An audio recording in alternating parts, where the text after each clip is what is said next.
Good evening, everybody. It's 6:01, Tuesday, January 27th, 2026, and we'll call this session of West Hampton Regional Municipality to order. Clerk Snare, I note that we have everybody in attendance. All councilors are accounted for, and we do have quorum.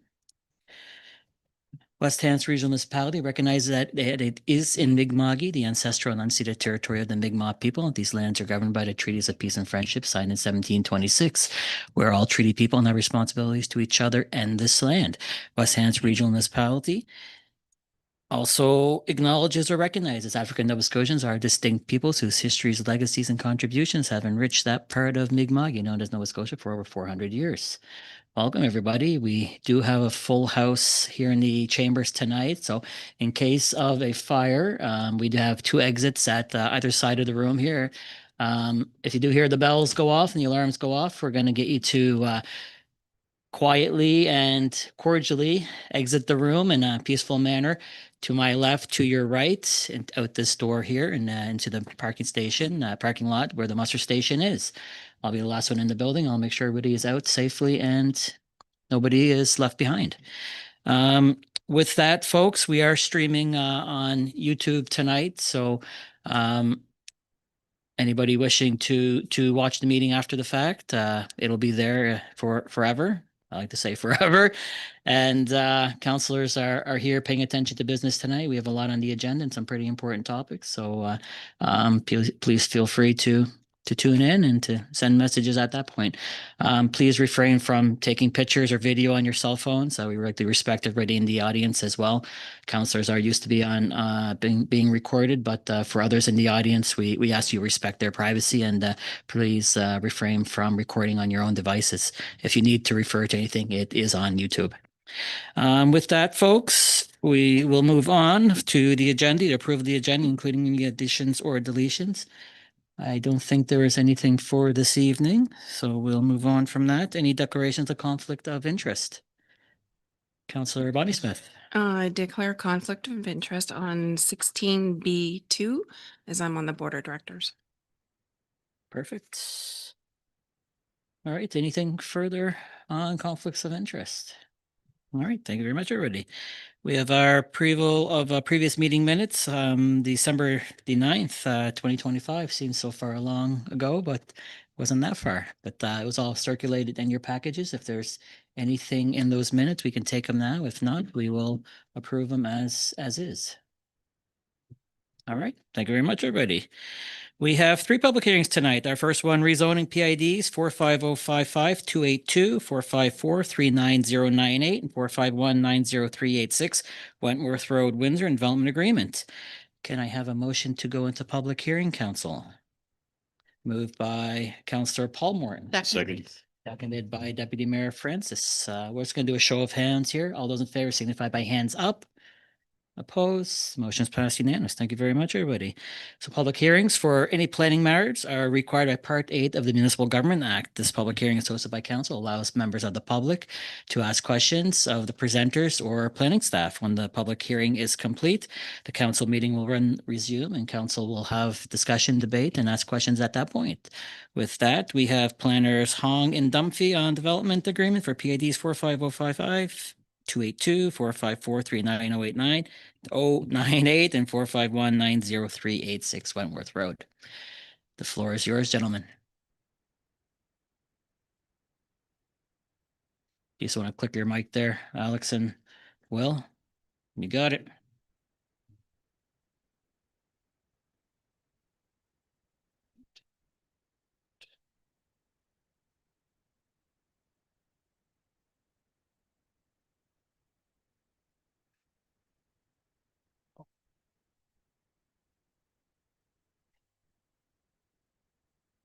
Okay. Thank you, Mayor. Apologies for the technical difficulties there. We'll jump right into the file now. So this was an application which was received from Brighter Community Planning on behalf of JD Irving Limited on January 27th, 2025. The request was to redesignate and rezone the subject properties to establish the foundation for future commercial and residential development on the lots. This application also included a development agreement application under file 25-7, which is to develop a large-scale commercial development. The nature of this development agreement application is not contingent on the redesignation and rezoning process. Okay, so to help council and public fully understand this application and see what changes are being proposed for each property, staff made this table for clarification and convenience. And specifically PID 4553998, the request is to amend the Windsor Generalized Future Land Use Map to redesignate from a split designations of commercial and residential to entirely commercial. And second part is rezoning from a split zones of Windworth Road commercial and agriculture to entirely Windworth Road commercial zone. And the final part is the development agreement, which is handled by the senior planner Dunphy, and to allow a large commercial development. And as for the second parcel, PID number 45190386, the requests are first to rezone the lot from agriculture to medium density residential R2, and then exclude the property from the current Windworth Road Gateway District, which is to set the foundation for future residential development by the applicant. And again, I will be talking about the redesignation and the rezoning part as outlined in this red dashed rectangle on the slide. And another thing I would like to note is that this application is also unique in a way that one of the parcels crosses two planning areas. So you will notice a dashed line on the map, which represents the planning boundary between the Windsor and West Hands planning areas. And the application tonight is entirely within the Windsor planning area, which is governed by the Windsor Municipal Planning Strategy and the Windsor Land Use Bylaw. So this image shows the current generalized future land use map, which indicates the front portion of the subject properties along the Windworth Road are designated commercial, and the rear portion is designated residential, and the surrounding properties are designated residential, joint industrial, commercial, and also community use.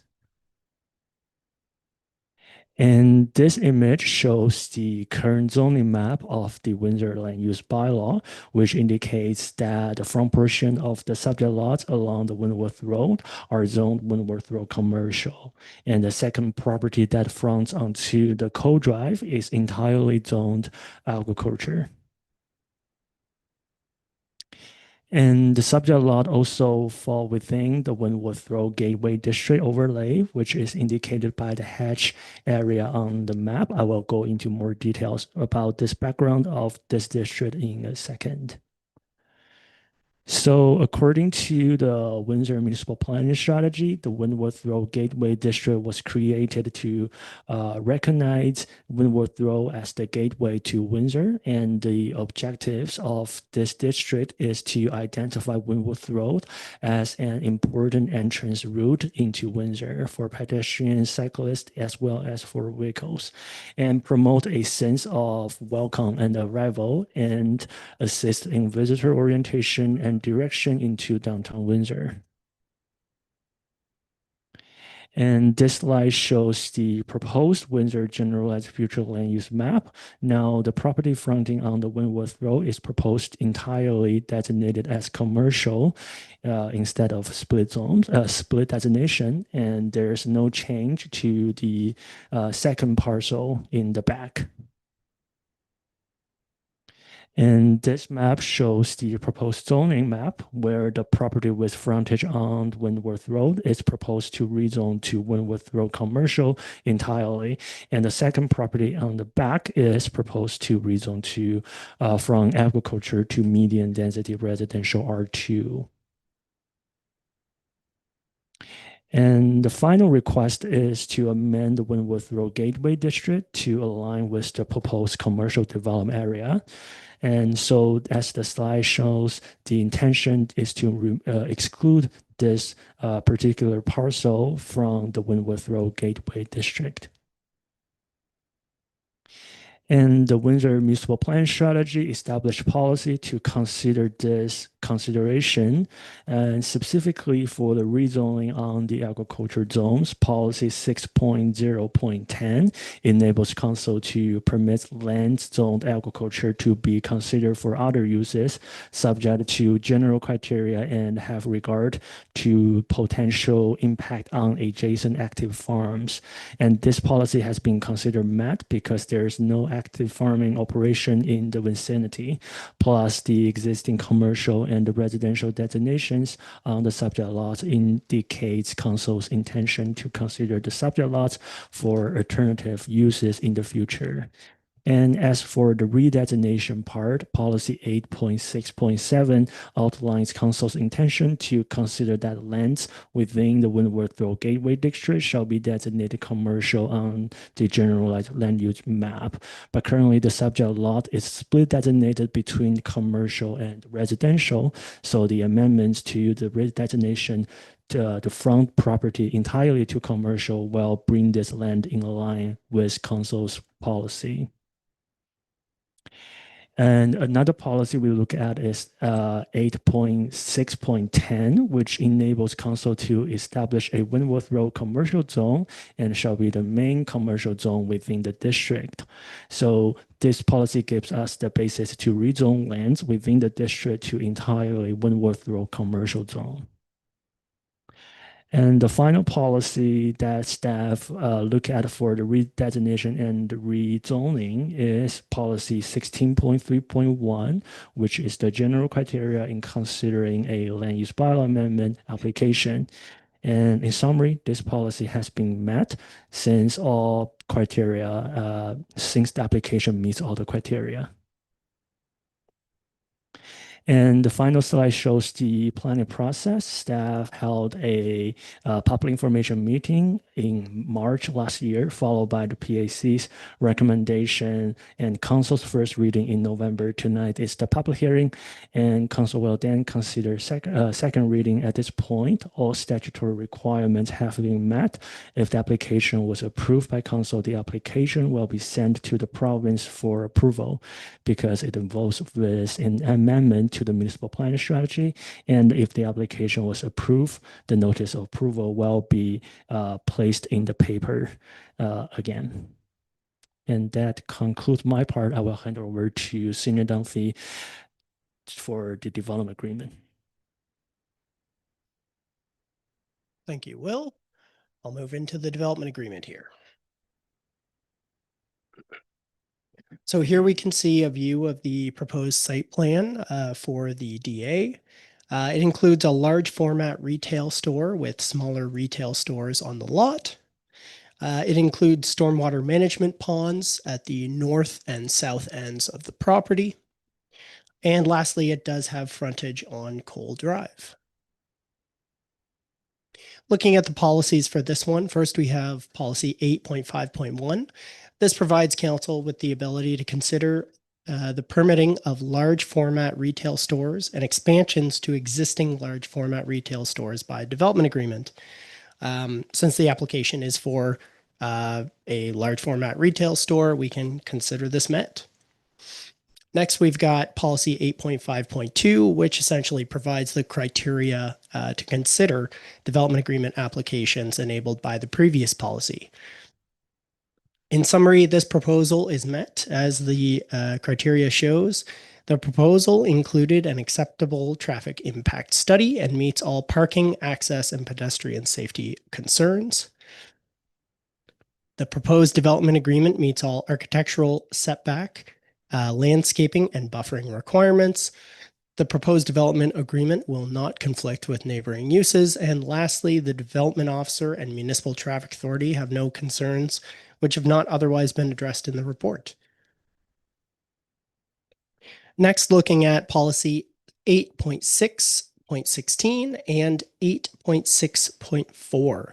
Both of these policies provide additional criteria to consider when reviewing proposals for development agreement applications within the Wentworth Road Gateway District. In summary, the proposal meets the criteria here, as the proposed development agreement will not conflict with neighboring uses. The proposed development agreement meets all architectural requirements and includes landscaping along the road frontage of the proposed development. The proposal included an acceptable traffic impact study, and the development officer and municipal traffic authority have no concerns which have not otherwise been addressed in the report. Next, we'll move on to policy 8.6.8. This provides certain provisions to be included within development agreement applications for proposals, also within the Wentworth Road Gateway District. In summary, the proposal meets the criteria as the proposed development agreement includes a natural buffer along the road frontage of the proposed development, as well as a provision to require landscaping within the parking areas. The proposal does not raise any pedestrian safety concerns, and the development officer and municipal traffic authority again have no concerns which have not been otherwise addressed in the report. Next, we're on to our last policy here. This is 16.3.1, and this establishes the general criteria considered for all development agreement applications. In summary, the proposal meets the criteria here, as the proposal is not considered premature or inappropriate for the area. The stormwater management system is proposed to be cost shared with the developer up to $281,821.88 plus HST to be paid by West Hants Regional Municipality, with 50% of that project cost being covered by the provincial government. This was reviewed by the municipal project engineer, the director of financial services, and the CAO. The fire chief, the development officer, manager of building and fire inspection services, Public Works Engineering Division, and Municipal Traffic Authority have no concerns which have not otherwise been addressed in the report. Next, there is a portion in the recommendation which has some exchanges of land ownership as well as some easements. This is a diagram to run through them, but I'll just point out each of the easements and parcels.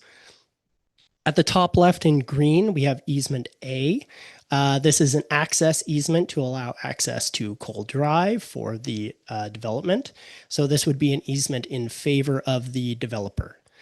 Parcel A is the red parcel in the north center of the image here. And this is being conveyed to the developer to allow for increased road frontage and access onto Cole Drive. Next, we have easements B and C. These are both easements in favor of the municipality to access storm drainage and the ponds within that. And lastly, we have parcel B, which is the purple parcel at the bottom, and this is one of the stormwater ponds. This property is being conveyed to the West Hants Regional Municipality. So there were some discussions at PAC. I'll just refresh everyone at council here. The first was around stormwater management cost sharing. And we did receive some answers on both of these issues from the Public Works Department here. So the first here around stormwater management cost sharing. The proposed stormwater management plan was negotiated to both accommodate the development and improve the stormwater capacity above what is required for municipal benefit. This is the reasoning for the cost sharing of the project. Ponds 2 and 3 are existing, but require upgrades since Pond 1 is being eliminated completely. Additionally, flow control structures are also being added as part of the overall stormwater management plan. Next, the traffic impact study. This was conducted by a qualified engineer, and it was reviewed and accepted by municipal staff after being compared to existing municipal data that we have. The recommended improvements within the report must be implemented by the developer, and the report also references global recommendations to improve municipal and/or provincial traffic capacity, which will be the responsibility of West Hants Regional Municipality and the province through future capital improvements. So for the process chart here, it's the same one that Will already went through. The only difference I'm going to note here is that a development agreement, instead of going to the province for their acknowledgement and their approval, a notice will be placed in the paper with a 14-day appeal period following for the DA portion of this application. So that brings me to the end of our presentation here, and I'll pass it back to the chair. Thank you. Thank you so much, gentlemen. We know it's a big file and you've done a pretty bang up job articulating it. I think Crystal from Barter Community, you want to come up and present? You don't need too much of an intro, but Crystal Fuller, Barter Community Planning, once again. We love you, Crystal. We're glad you're getting lots of business from West Hants and people within West Hants. It's exciting time to be in West Hants, actually. Yeah.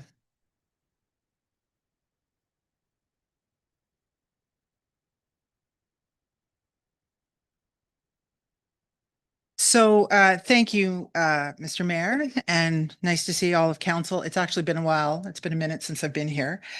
So this application has been going on for a while, and I think your two planners have done a pretty good job talking about the details of what this project is. I want to pull back for a moment to the big picture. So this is a site, a large site along your commercial entrance to town in an area that clearly the municipality would like to see additional commercial activity to happen in. JDI has Irving has taken the site on and is developing it. It's a bit of a dog's breakfast in the sense that there's been so much development that's happened around it that there are a bunch of little things that needed to be fixed, and that's sort of what your planners have gone through and sort of indicated. So it seems complicated, but it's all these little details that needed to be cleaned up in order to allow for this development. So I won't repeat what they went into, but sort of keep that in mind. And that's why there's a rezoning, and then there's a Wentworth Gateway District amendment, and there's a development agreement and a variety of small things. Before I jump into it, I just want to acknowledge that we have Stefan here from JDI, the fellow in the nice blue jacket back there, and he's here to listen. And if there's any questions later on, he's happy to try and answer them if I can't. So I'm just going to show you different pictures, but the gist is the same. You probably are all really interested in what's going to go there. So let me just tell you right now, I can't tell you. At this point, there's nothing to announce.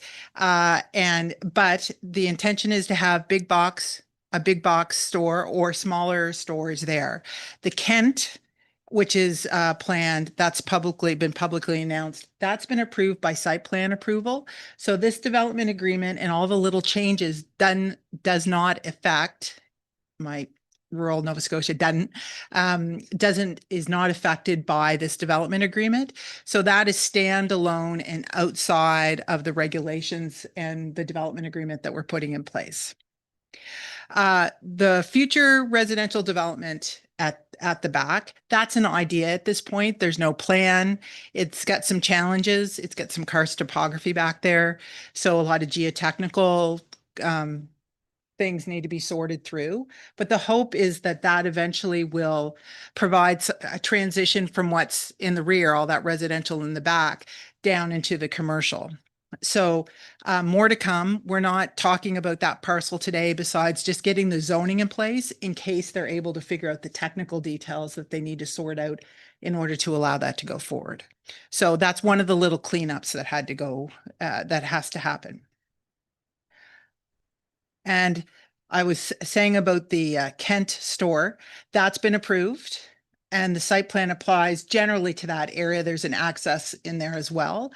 What I can say in talking to Stefan is they're very motivated to try and get something going sooner rather than later.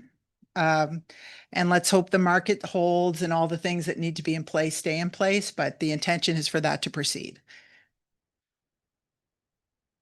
And then that's where the DA is. And then we've heard about the easement to Coal Drive.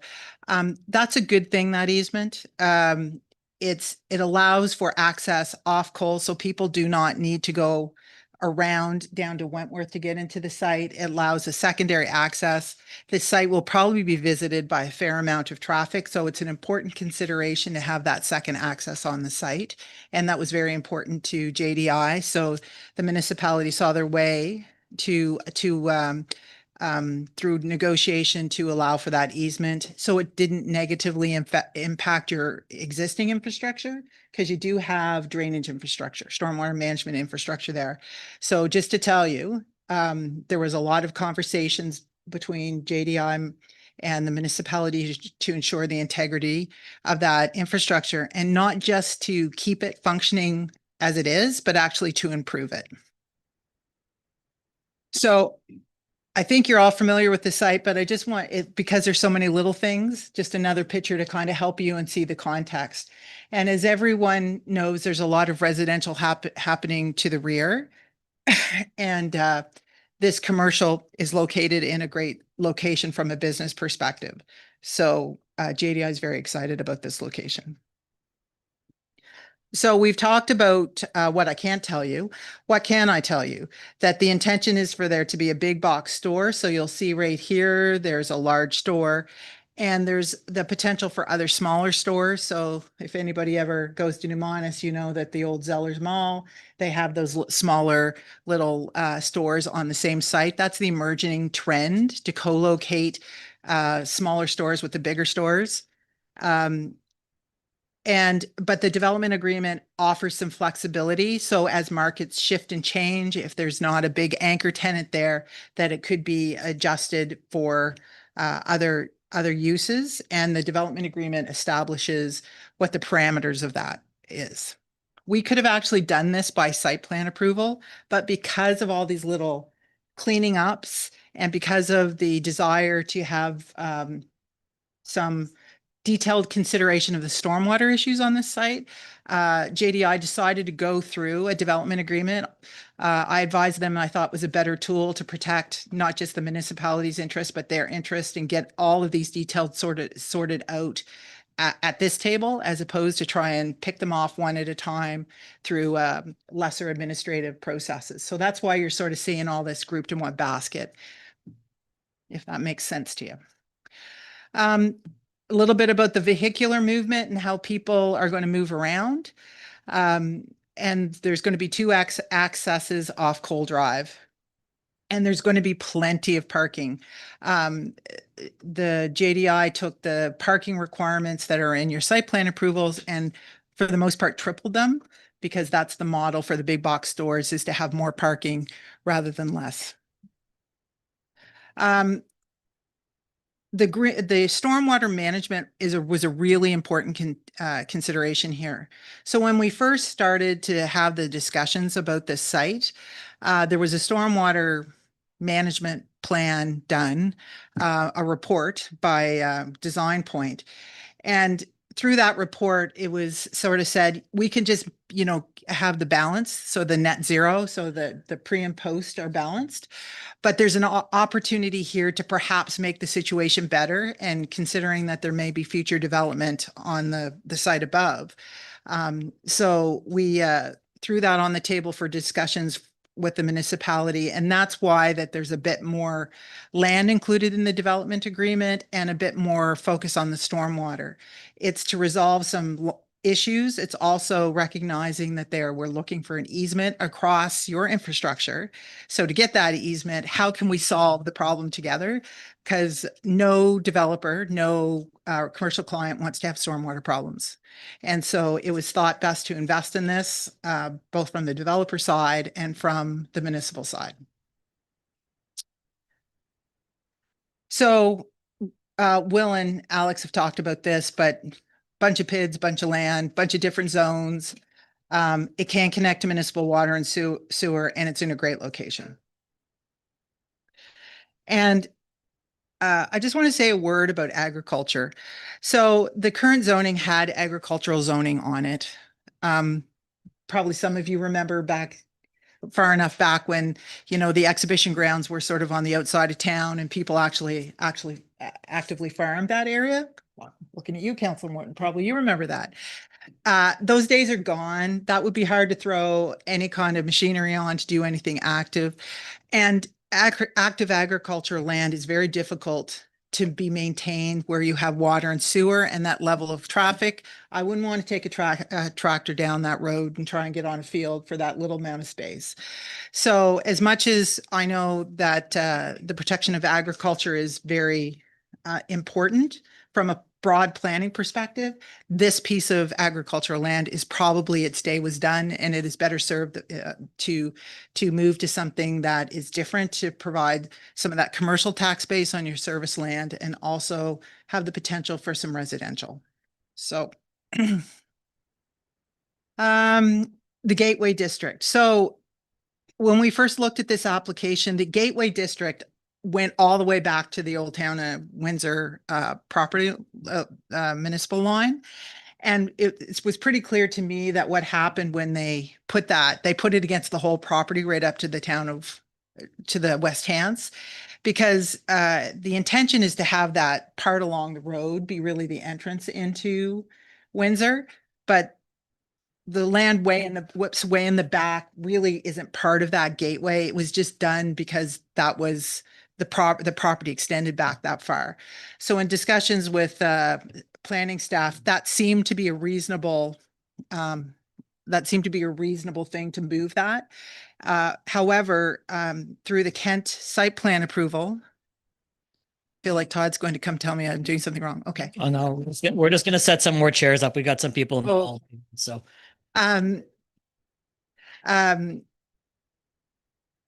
I lost my train of thought entirely, but it was something about you don't need to have that Wentworth Gateway all the way back, because the point of it is to have that strip along Wentworth Road really be your commercial entrance, that sort of place. Oh, I know what I was going to say, that through the Kent site plan approval process, there was a lot of attention put into making that attractive. So having green space, good signage, the site layout. So those issues were addressed through the site plan approval. And then with that, it made a lot of sense to just move that Wentworth Gateway up. Pretty picture to kind of give you a sense of what the site will look like at full build out. So quite a bit of commercial space. You can see quite a bit of parking and quite a bit of pavement, which is always a concern from a stormwater management perspective. That's why the attention was given to that, because when you have more pavement, you have water running faster. And so we needed to pay close attention to it. And that's why you have the resulting agreement. So just so you can see where the site plan is, and to be really clear, that part is not included in the development agreement. It's all the other. And the future residential is that part in the rear. So everything not red or green, that's not McDonald's and Tim Hortons and those things, that's all what we're talking about today for the development agreement.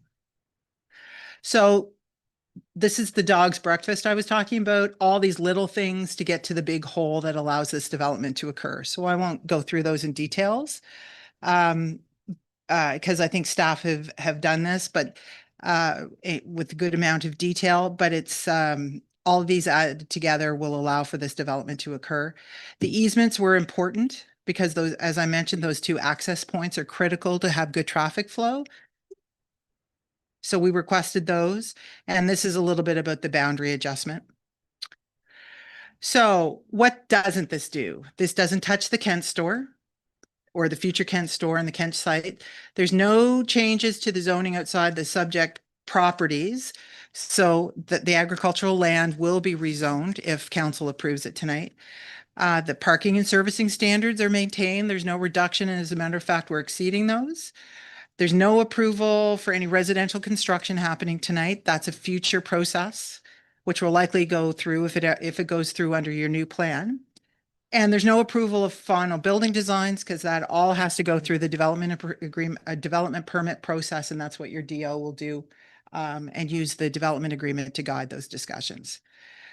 So from our perspective, this provides the municipality with a way better tool to manage stormwater and to consider infrastructure and their specific requirements in the DA about it. It really supports the continued development and focused development of that gateway. It allows for new residential lands in the future, and it provides real clarity to the developer and the community about the rules. And that clarity to the developer cannot be understated and how important that is, because that allows JDI to then go out and start talking with potential big box store operators to say, here's the very clear rules, and you can build here. And what I like to call the development pathway is clear.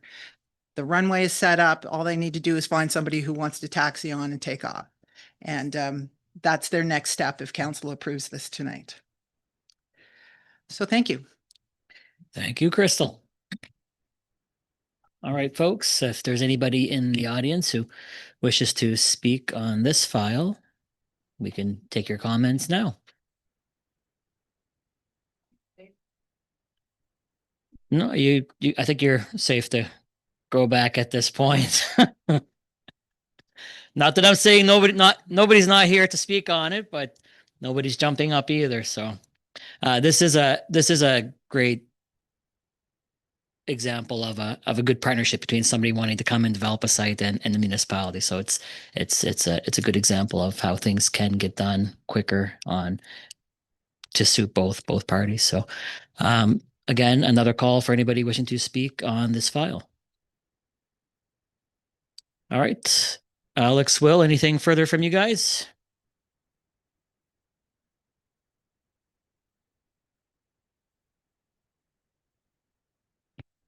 Thank you, Mayor. I'll just make a quick note here around the public hearing comment period. So the public hearing was advertised January 9th and 16th. Letters were sent to abutting property owners within 500 feet of the subject lot, and a sign was posted to the lot. Deadline for comments was Friday, January 23rd, and staff received one email regarding the residential rezoning after the public comment period was over. Okay, perfect. Council, just before I do conclude public hearing, are there any questions from any of you to the Crystal from Brighter Community or planning staff? Councillor Ivey. Yeah, thank you, Mayor. Just one question through to Will and Alex, I guess, if I could. In the presentation at the front end piece of it, there was a comment there again on the transportation or the traffic control, and it was global. I can't remember the second word that went with that. Can you just speak to the extent of that? I believe that we previously had a pretty detailed mapping here on traffic study that they had done previously, that but just that phrasing was global something traffic. What can you give me some insight into that? Sure thing. Through you, Chair, to Councillor Ivey's question here. The reference here is in the second paragraph of the traffic impact study from PAC. So it's stated here that the recommended improvements within the report must be implemented by the developer. The report also references global recommendations to improve municipal and provincial traffic capacity. So this comment here, the global recommendations, essentially that just refers to recommendations that are outside of the scope of this specific subject lot. So this would be the traffic impact study would be looking at the current municipal data, and I'm sure Todd or Troy could speak to this further, but my understanding here is that those references are basically improvements to the overall traffic system that is the jurisdiction of the municipality or the province that would not be site specific to this subject lot. Thank you. And so were those recommendations, the global recommendations, were those from JD Irving or were those from our consultant traffic person that did that? There was a reference to that in in the report? Yes. So those recommendations would have come from the traffic impact study that was conducted by the qualified engineer. I believe that was from Design Point. Okay. So that's where those recommendations would have come from. Okay, thank you. All right, no more lights on. We will conclude this public hearing. Thank you, gentlemen. With that, council, we will resume our session of council for debate and discussion. We do have a couple of recommendations. If Deanna or Alex or Will, you want to stick those up there? Shouldn't have dismissed you so quick, shouldn't I have? Yep, we'll just get them up there first. And that's the first one there. Before we do get to that motion, are there any further questions to planning staff on the motion? All right, I'll take a motion. Deputy Mayor. That council gives second reading and approves entering into a development agreement to allow a large format retail store and several smaller retail stores on Cole Drive, PIDs 454390. Oh, it's not the one in our package. They changed it. Okay, I'll read from the screen. The council gives second reading and approves the amending the generalized future land use map of the Windsor Municipal Planning Strategy to include PIDs 454-39098 and 4519038 in the commercial designation as shown in the report number 25-11-12 to the Planning and Heritage Advisory Committees dated November 13th, 2025. Moved by Deputy Mayor, Second. seconded by Councillor Leary Pinch. Discussion on the motion, council. All right, seeing none. The motion put to council, that council gives second reading, approves amending the generalized future land use map of the Windsor Municipal Planning Strategy, include PIDs 454-390-98, 451-90386, and the commercial designation as shown in report 25-11-12 to the Planning Heritage Advisory Committee dated November 13th, 2025. We can put that vote up on screen, Clerk Snare.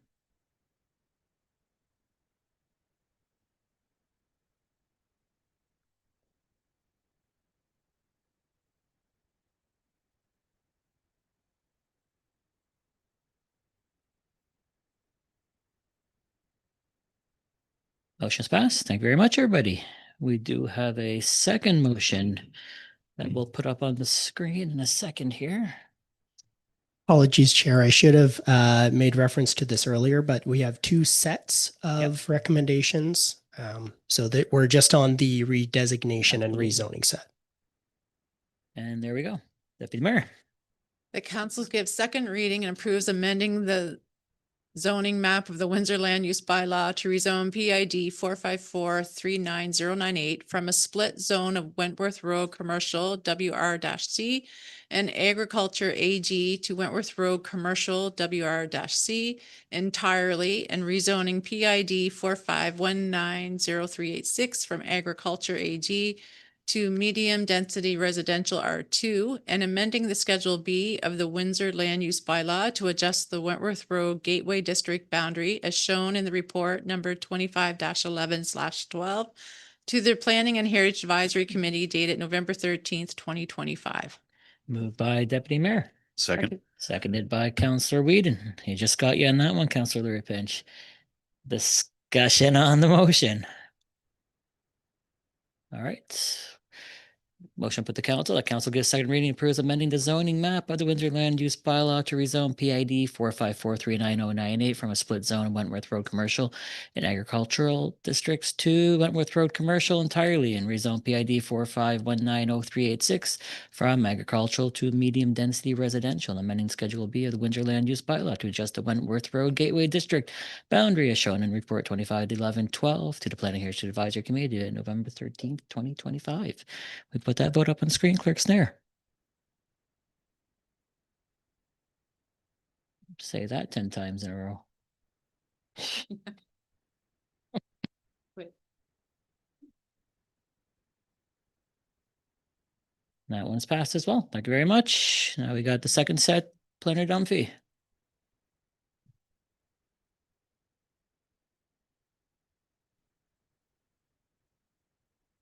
There we go. Deputy Mayor, I'll give it to you. Maybe these are the one in my council package here. The council gives second reading and approves entering into a development agreement to allow a large format retail store and several smaller retail stores on Cole Drive, PIDs 454-39098, 45190-386, and 450-55282 in Windsor by development agreement, which is substantially the same as the draft set out in attachment B of the report file number 25-07 at the Planning and Heritage Advisory Committee dated November 13th, 2025. Moved by Deputy Mayor, seconder. Seconded by Bonnie Smith. Discussion, council. All right. Motion put before you is that council gives second reading, approves entering into development agreement to allow a large format retail store and several smaller retail stores on Cold Drive, PAD 454-39098, 45190-386, 450-55282 in the Windsor-wide development agreement, which is standardly the same as draft set out in attachment B of the report file 2507 to Planning and Heritage Advisory Committee, debated November 13th, 2025. We'll put that vote up on the screen.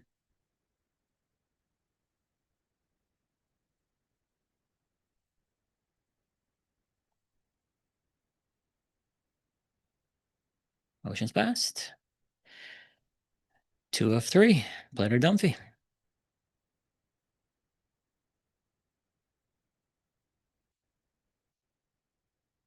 Deputy Mayor.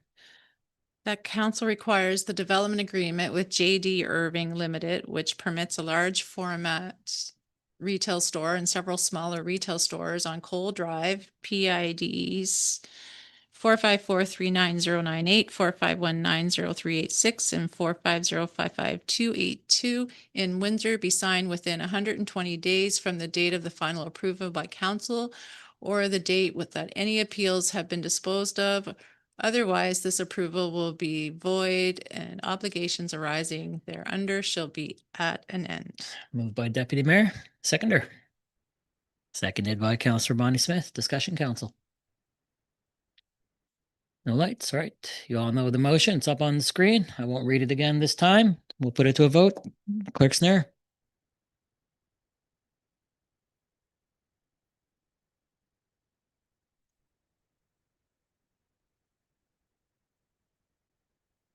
Motion is passed. Thank you very much. And the final one, Planner Dunphy.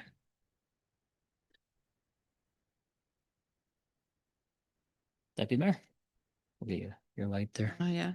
That council approves the necessary land transfer of a portion of PID 450-55282 to the owner and a portion of PID 454-39098 to the municipality, as well as an easement across a portion of PID 450-55282 in favor of the municipality and 2 easements across PID 454-39098 in favor of the municipality as part of this development agreement. Moved by Deputy Mayor, seconder.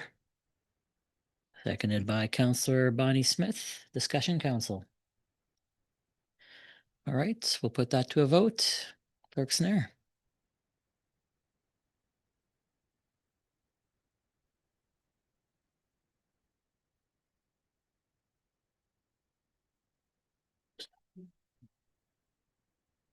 Motion's passed. Thank you very much, everybody.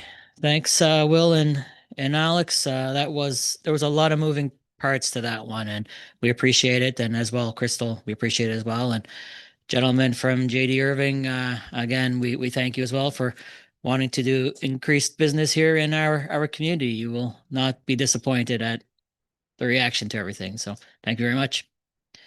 All right, council. Next, for public hearings, we have a rezoning PID 450-38510, Highway 14, Windsor Forks. Can I have a motion to go into public hearing? Moved by Councillor Ivey, seconded by Councillor John Smith. All those in favor signify by hands up. Opposed, motion is passed unanimous. Thank you very much. Again, public hearings for planning matters are required part of the Municipal Government Act. The session is meant to give the public an opportunity to ask planning staff or the applicant questions for their proposal. Once the public hearing is complete, council meeting will resume and council will then make or have discussion and make a decision. With that, Highway 14, Windsor Forks rezoning. Planner Dunphy. Thank you, Mayor.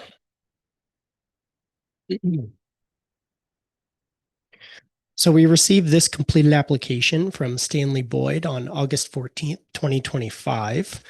The application here was to rezone the subject lot from the rural commercial zone to the general resource zone to allow for subdivision and residential development on the subject lot. Here we can see an ortho photo of the subject property. You can see here it's got frontage on both Highway 14 and Ski Martok Road. It's the corner property there. Nearby properties consist of single unit residences and agricultural uses. And lastly, the front of the property is cleared while the remainder of it is forested. So looking here at the generalized future land use map for the area, this property, as well as all properties south of Highway 14, are within the resource designation, and all properties north of Highway 14 are within the agricultural designation. Looking at the zoning, it's very similar. The current zoning of this property is rural commercial, so that's the yellow here. Permitted uses include a variety of commercial uses, tourist accommodations, and one dwelling unit in conjunction with a permitted commercial use. As for the rest of the properties surrounding, much of the properties south of Highway 14 are the general resource zone, which is what this property is seeking to move towards, and north of Highway 14 is the agricultural priority 2 zone. The proposed zoning here, as I mentioned, is general resource. The permitted uses here include agricultural uses, resource uses, limited commercial uses, as well as low density residential uses. Just a note on the application here. The applicant is considering maintaining a small portion of the property fronting on Ski Martok Road as the rural commercial zone. That's the current zone right now. The exact portion would be determined through subdivision to avoid creating a split zoned lot. So looking at the front of the lot here from the corner of Highway 14 and Ski Martok Road, you can see that cleared portion, not taken today. And next, we'll look into the surrounding area of Highway 14 as well as Ski Martok Road. So here, the top image is of Highway 14, and the bottom is Ski Martok Road. It's a good reminder, Alex, of what's coming in a couple of months, right? So we have to stay hopeful. Next, we'll look into the policies here. So the first one is 16.3.1. This provides council with the ability to consider rezoning properties to a zone which is permitted within a designation of an adjacent property. In this case, the proposal meets the criteria since the requested zone, the general resource zone, is permitted within the resource designation, which multiple nearby properties are designated as well as this property is designated.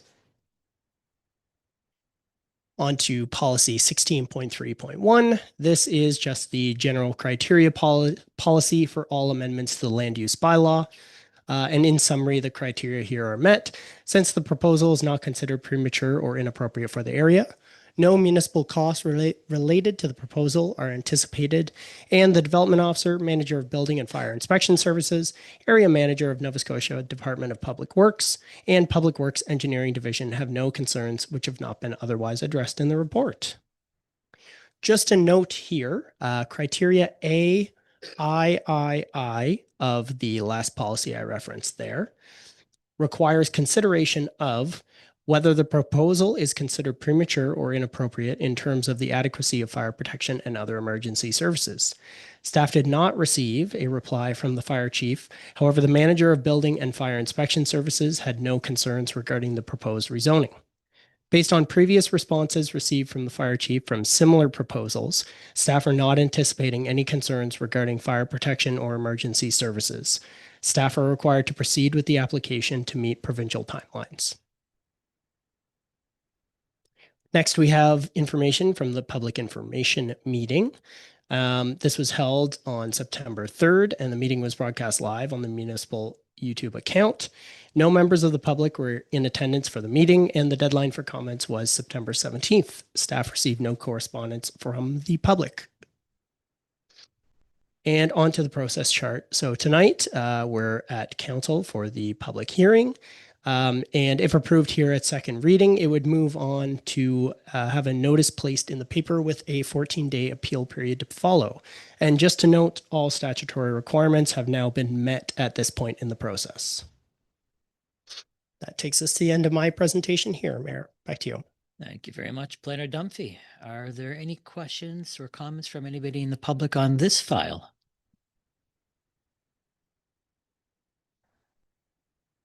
Not a single one. We're going to get to something eventually where somebody's going to want to talk on something. So I'm interested. All right. Anything close off on your end, Planner Dunphy?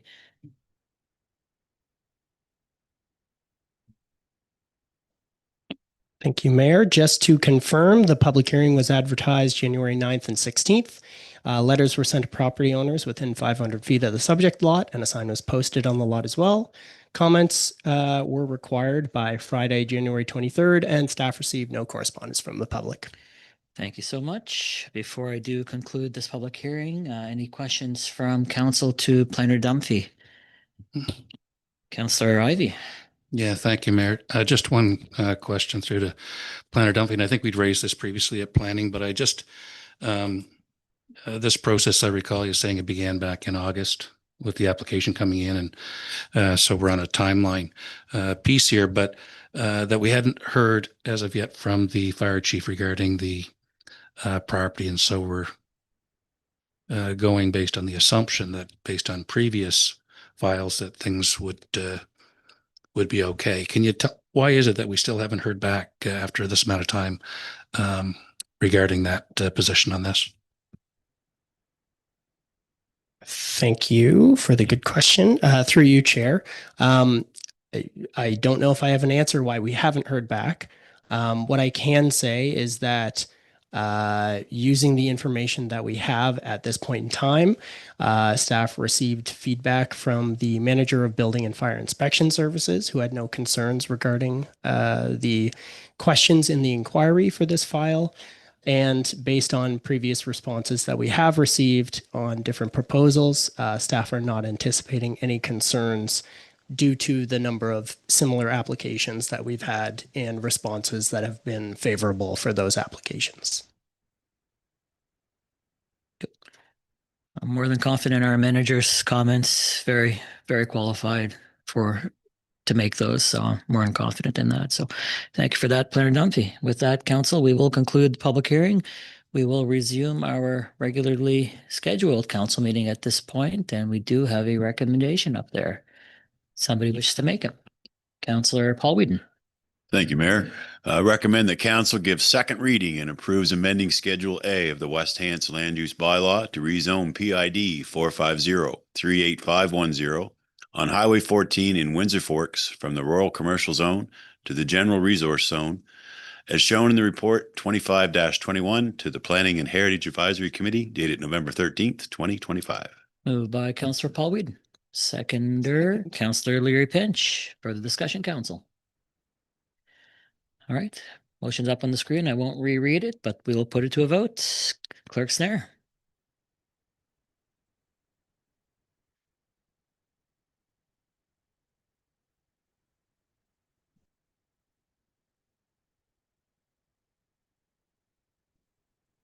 Motion's passed. Thank you very much, everybody. Jeez, council's pretty decisive tonight, but next public hearing, rezoning 5988 Highway 215 Kempt Shore. Planner Hung. Before we get to that, council, if I can have a motion to go back into public hearing. Moved by Councillor Paul Morton, seconded by Councillor John Smith. All in favor signify by hands up. Opposed? Motion's passed unanimous. Thank you very much.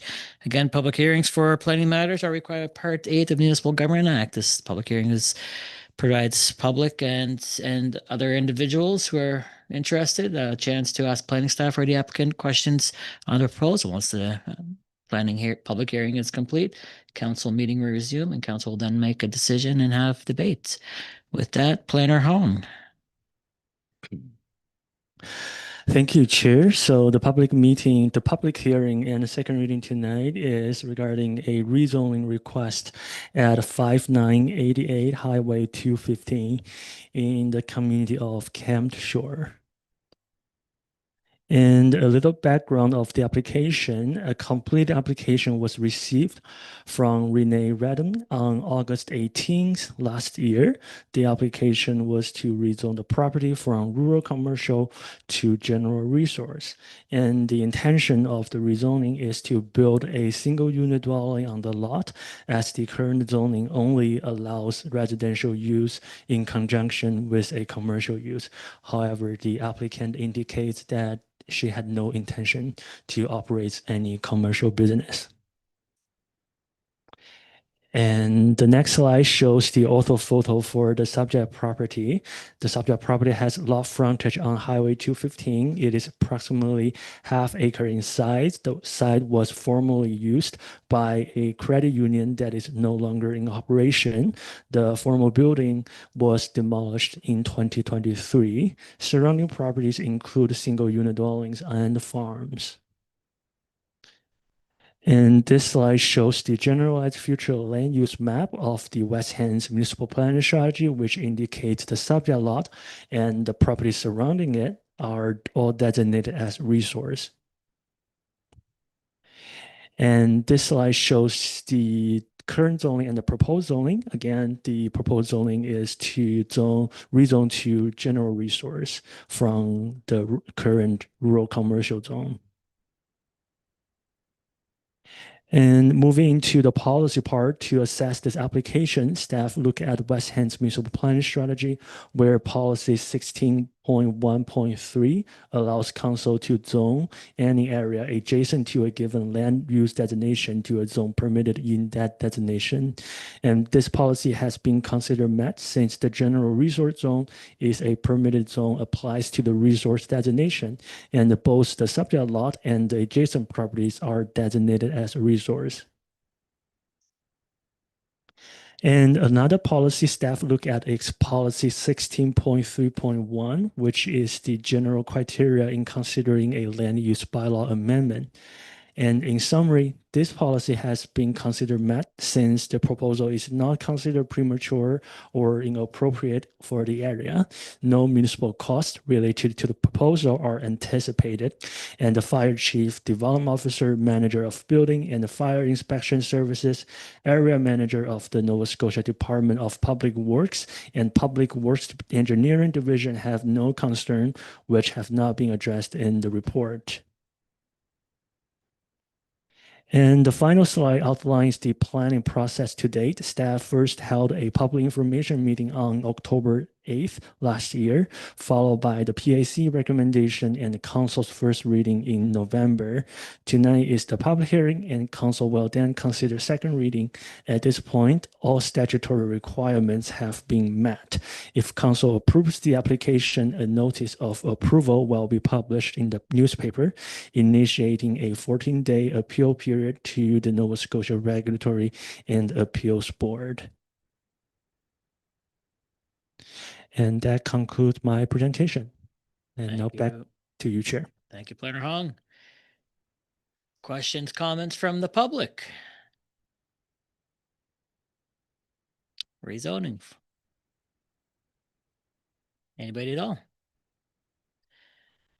All right. Questions, Council to Planner Hong on the file. Closing comments from you, Planner Hong. Thank you, Chair. So just note that we did advertise the public hearing twice in the paper, and the deadline for the comments was Friday, January 23rd, and staff didn't receive any correspondence during the public comment period. Perfect. Thank you very much. With that, Council, we will conclude this public hearing. We will resume our council meeting at this point, and we do have a recommendation up on the screen. Councillor Leary-Pinch. That council gives second reading and approves amending Schedule A of the West Hants Land Use Bylaw to rezone PID 45179462 at 5988 Highway 215 in Kemp Shore from rural commercial to general resource zone as shown in the report number 25-22 to the Planning and Heritage Advisory Committee dated November 13th, 2025. Moved by Councillor Leary Pinch. Second. Seconded by Councillor Paul Whedon. Discussion, council.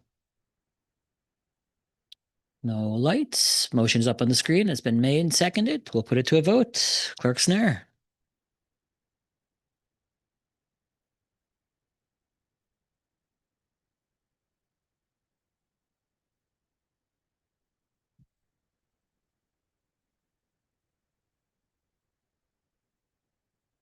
Motion is passed. Thank you very much, everybody. There. Next up, PAC HAC first reading, LUB, Land Use Bylaw Amendments 2037, Highway 1 Falmouth, PID 4524-2112. Planner Hung.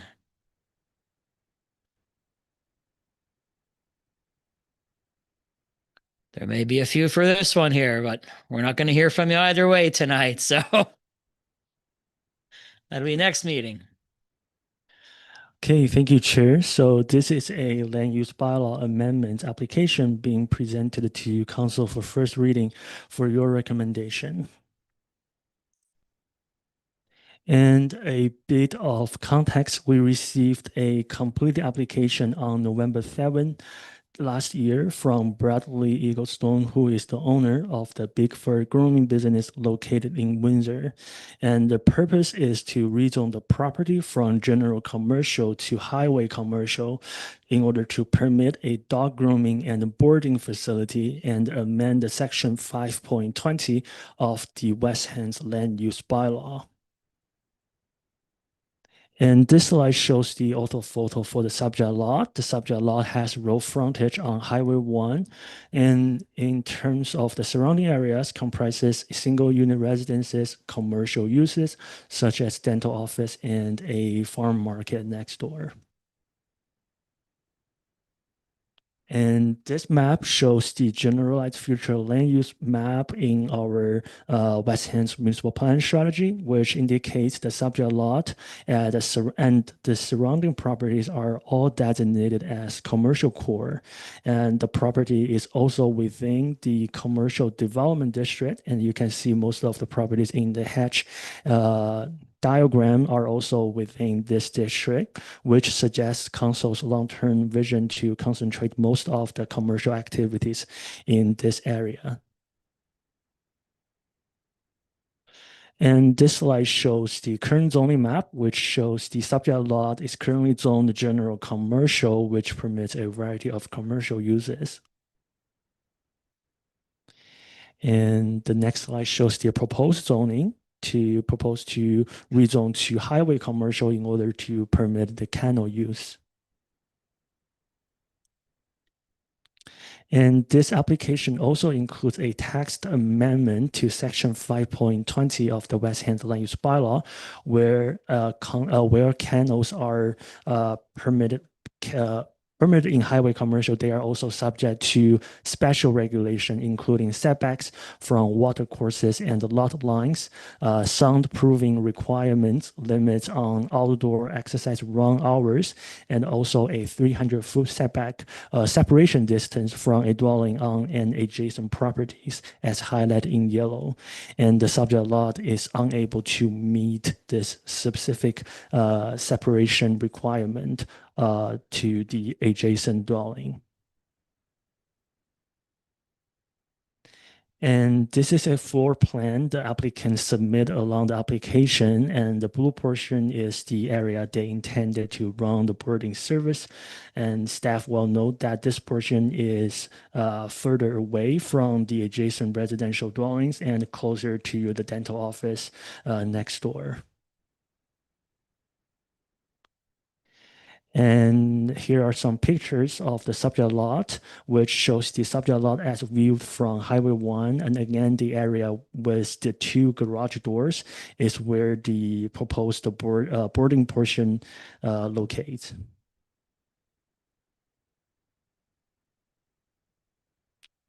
And here are pictures of the rear yard of the subject lot. The picture on the right-hand side shows the adjacent residential dwelling.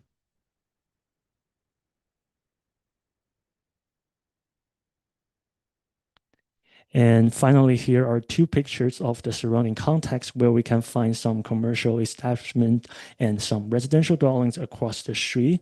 And again, this particular area along Highway 1 is within the commercial development district. So the existing development pattern is consistent with that context.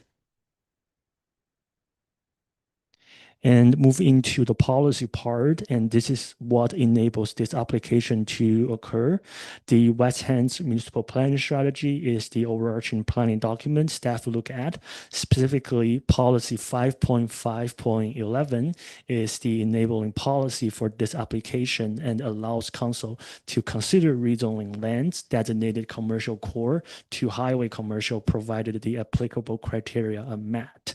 In summary, this policy has been considered met as the proposal has frontage on an arterial road, which is the Highway 1, and no new structure are proposed except for the outdoor run fences, and no concerns were raised regarding traffic flow and safe and efficient roadway access, and adequate on-site parking can be accommodated. And the final policy staff assessed against is policy 16.3.1, which is the general criteria in considering a land use bylaw amendment application. And in summary, this policy has also been considered met since the proposal is not considered premature or inappropriate for the area. No municipal costs related to the proposal are anticipated. And the development officer, manager of building and fire inspection services, district manager of Nova Scotia Department of Public Works have no concerns which have not been addressed in my staff report. So with that in mind, the previous proposed tax amendment was to add the flexibility to allow kennels to be located within the 300 feet setback if a written permission is given by the owner of the property. And this was the amendment presented to the PAC during the meeting. And so during the staff presented the application to the Planning Advisory Committee on January 8th, and there was a robust discussion around this application. And mainly the committee discussed the alternative approach for the proposed kennel use, including whether a variance or development agreement could be used. Staff explained that separation distance cannot be varied under the Municipal Government Act, and there's also no supporting policy for a development agreement for staff to consider this proposal. And the committee also discussed the definition of a dwelling and how separation distance would apply. And staff confirmed that the requirement applies only to the residential dwellings, not commercial properties. So the dental office and the farm market would not be subject to the separation, 300-foot separation distance. And the committee were also concerned about potential noise impact on nearby residential properties and the interpretation of adjacent dwellings in the section 5.20 of the land use bylaw. And staff explained during the meeting that dwellings across the street, which are separated by the Highway 1, would not be considered as adjacent dwellings. And in the end, motion approved by the PAC was to consider this development on a site-specific basis and require that permission be obtained from nearby residential dwellings within a 300-foot separation distance.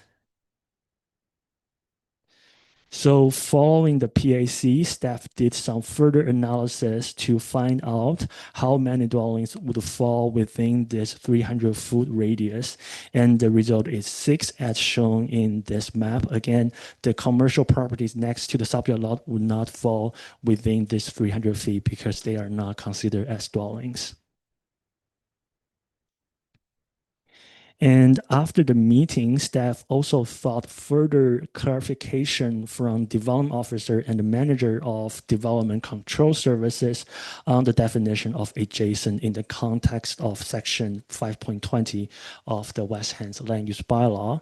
And based on further review of how the term adjacent has been applied within the West Hand land use bylaw, it was later determined by staff that the term applies to nearby dwellings, regardless of whether they share a property line with the subject property or not.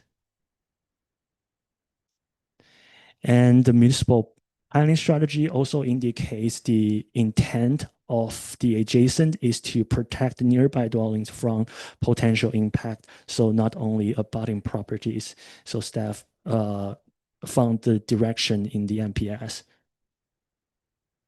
And based on this interpretation, staff determined that existing separation distance already applies to all nearby dwellings, which is consistent with the intent of PAC's motion. Accordingly, the only revision introduced by staff in response to the PAC's motion is to make the amendment site-specific to this PID. And finally, I will take a moment to explain how staff arrived at a refined recommendation following the PAC meeting. And following the meeting, staff also had a lot of discussion internally, and we identified that the term adjacent is subject to inconsistent interpretation, and the intent of the previous draft amendment was to minimize potential land use impacts on the immediately abutting dwelling. And other nearby dwellings, for example, across the street are already buffered from the site by the Highway 1 existing traffic and the applicable soundproofing requirements outlined in the bylaw, whereas the abutting dwelling is anticipated to experience the greatest potential impact from the proposal. So in response to the concern regarding the scope of the amendment, staff also adopted a site-specific approach, so thereby limiting potential unintended impact elsewhere in the municipality. So while PAC recommends seeking permission from all nearby dwelling within 300 feet, staff reviewed the surrounding land use context and the potential impacts. Based on this context, staff recommend that written permission be required only from the abutting residential property owner. And staff are also of the opinion that this refined amendment aligned with the intent of the West Ham Municipal Planning Strategy and provides flexibility for the applicant while maintaining appropriate mitigation measures.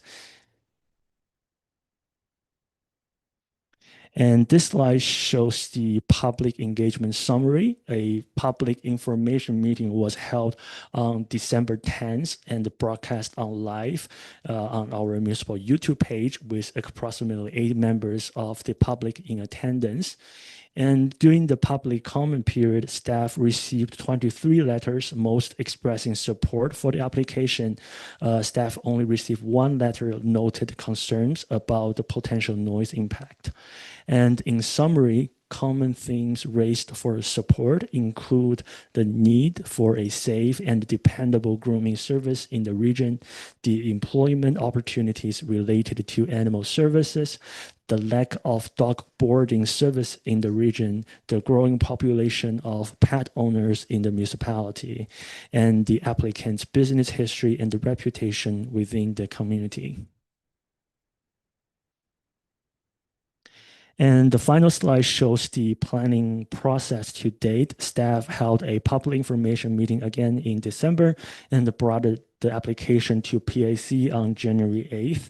Tonight's first reading before council, and depending on council's direction, a public hearing and second reading would be scheduled next month.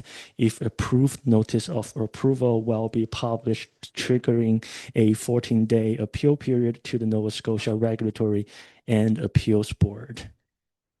And with that, so that brings to staff recommendation. So there are 2 options for council to consider tonight. They are both site specific, and I can explain the differences. So the first one is staff recommendation, which essentially requires the applicant to seek written permission from the abutting property. So that is 1 property. And the second, or the alternatively, should council wish to proceed in keeping with PAC's recommendation, an alternative motion is also provided that would require written permission from the owners of all 6 adjacent dwellings. And with that, that concludes my presentation. Happy to take any question this council may have. Thank you. Thank you, Planner Hong. Questions, Councillor, to Planner Hong? Councillor Ivy. Thank you, Mayor. So a bit of a change, I guess, since planning meeting with going from adjacent to abutting, which actually is quite a significant change, I think, if we look at what the intent was for adjacent, which was to provide a separation distance, and going to abutting, which narrows it down to just being a property that's touching the border of this one. And so that taken into account, we have the 2 options in front of us. I think if we look at the intent of the policy and the meaning of adjacent, and you can correct me on this, Mr. Hong, if I'm wrong on this, but adjacent does have the broader meaning. Is that correct? Through Chair. Yes, that's correct. So the interpretation, the new interpretation after the PAC was brought up by our development officer and the manager of development control service, and they basically did a case review and further analysis how we historically apply the definition of adjacent in the West Hand land use bylaw, and it is that moment that we determined the adjacent actually applies to all nearby dwelling instead of the only one dwelling abutting the property boundary or sharing or touching the property boundary with the subject lot. Great, thank you. So the rezoning on this isn't really the issue. Rezoning from general commercial to highway commercial, it's the criteria that find itself set within the kennel, the use of the property. Is that correct? Yes, that's correct. So within that section, if I could ask, we've talked about the separation distance, which can't be varied, but it's 300 feet. And I'm guessing that's due to noise and or it could be runoff or any matter of a number of things. But the question I have is, and similar question was asked at planning, had to do with the other setbacks. And we know that there's a reduced frontage to the street because it's in highway commercial, but it's just that criteria. But the side yards for a kennel require 50 feet as a setback. Can you tell me how this application meets that criteria of a 50-foot side yard setback? Through Chair, so during the typical consultation process, we staff consulted with the development officer, and the development officer determined that this proposal actually meets. And I think one thing to consider is that this application doesn't involve any new structures. So the applicant is proposing to utilize the existing structure. So no new structure are being proposed other than the outdoor round fences, which will be constructed later in the process, if that explains. Thank you. Actually, and I don't want to be speaking against this application, to be frank, but I just need to know how we get around. There's a 50-foot setback required for kennels. And although there is not a new structure involved here, it's an existing structure that's in place. The requirement for a kennel going into any structure requires, at least with the current regulations that we have in place, a 50-foot side yard requirement. So the only place that kennels can appear or exist in West Hants, one is agricultural zones for which there's very limited regulations, and then 2 is highway commercial. I could be wrong on that. I searched it as much as I could, but those were the 2 that came up. This one is highway commercial, 50-foot setback required for kennels regardless of the zone, whether it's within the highway commercial section, it would still require the kennel setback at 50 feet. Through the Chair and to Councillor Ivy. So I don't want to speak for the development officer, but I think one thing came to my mind is the setback to the lot lines is considered as setback. So a setback is actually can be varied under the MGA, whereas the separation distance cannot be varied. So a setback is measured from the structure to the property lines, and there is a percentage of variance that a development officer could allow. So my best guess would be probably the setback difference would be limited to a degree that they can be varied. So that way, there's no issue from development officer. However, I cannot speak of them, but that is my understanding in the process. Okay, thank you very much for that. And I didn't mean to sound like I was getting into a debate with you on the matter, just asking the question about the 50 feet. And that's what I was looking for. We've had another situation in front of us where we couldn't vary a setback in a similar situation, except it was more agricultural related. And it was, again, it wasn't a kennel, but similar sort of circumstance. And that's what I was looking out for here. I think that's all that I have on this. Thank All you. right. Any further questions, council? Deputy Mayor? Thank you, Mayor. Planner Wong, I do have a question on the one letter from the adjacent property owner. So we're asking the applicant to go get a letter from the adjacent home owners to allow this. Is that how I understand that? Yeah, through chair, yes, that's the intent, because as the bylaw stands right now, the proposal, the subject lot cannot meet this separation distance. So during the staff review process, that's why we propose if there's something that the adjacent dwelling owners could accommodate, and it's something that they are agreeable to them, then we would allow this exception. So that's why we are seeking the written permission from the adjacent dwelling, if they are willing to provide one. And you are right, staff did receive a support letter for the rezoning from the adjacent dwelling owner. Okay, and that's good, because I'm very supportive of this. However, I do have a question to follow up that. Hypothetically, if that adjacent home sells and the new owner doesn't want it there, do they have to go to the new homeowner to get another letter, or are they grandfathered in with the original letter? This is just hypothetical. I just want to make sure we're covered. Yes, through chair to the counselor. That's a good question. There is also a question brought up by the committee member during the PAC meeting. So the answer is yes, it's grandfathered in, because the letter is only we only require this letter during the permitting stage.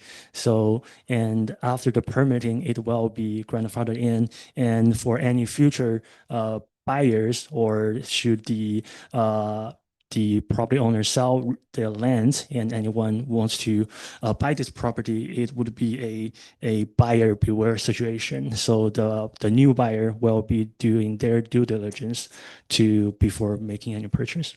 Okay, and you stated you do have that. I just find it kind of odd that we're asking for this site specific. I'm struggling with that. I just think it could set a precedent. Because I don't think we have that with any other. Through chair, that's a good question. I may need to look away for future information, but in terms of the because you spoke precedent, I think in a nutshell, every application before staff when staff receive this kind of application, we assess each application based on its own planning merits and unique circumstance. So it won't be like also probably it won't be a precedent, because each application is unique and assessed on its own merits. So that's how I interpreted it. And this is, I just lost my thought here, but let me see if I can gain it back. But this is amendment to the land use bylaw for rezoning. So it would be the same. I'm just thinking, I don't know if we need this. It just is a bizarre thing for me to say that we're asking the applicant for a rezone but you say the adjacent property owner is in favor of this. And I guess if we don't have that letter, but if that resident is still in favor, he would still be grandfathered in because we allowed it. Am I wrong on, I got to wrap my head around this. Sorry. Through chair, sorry, could you rephrase your question again? Sorry. I'm just saying, like, we're asking it for a rezoning. This is a rezoning application, right? So we're asking for that neighbor to give a letter of recommendation that they're allowed for a rezoning. I think. Oh, yeah. So through chair, I see where this question came from. So essentially, we are not asking a support letter from the adjacent owner for rezoning.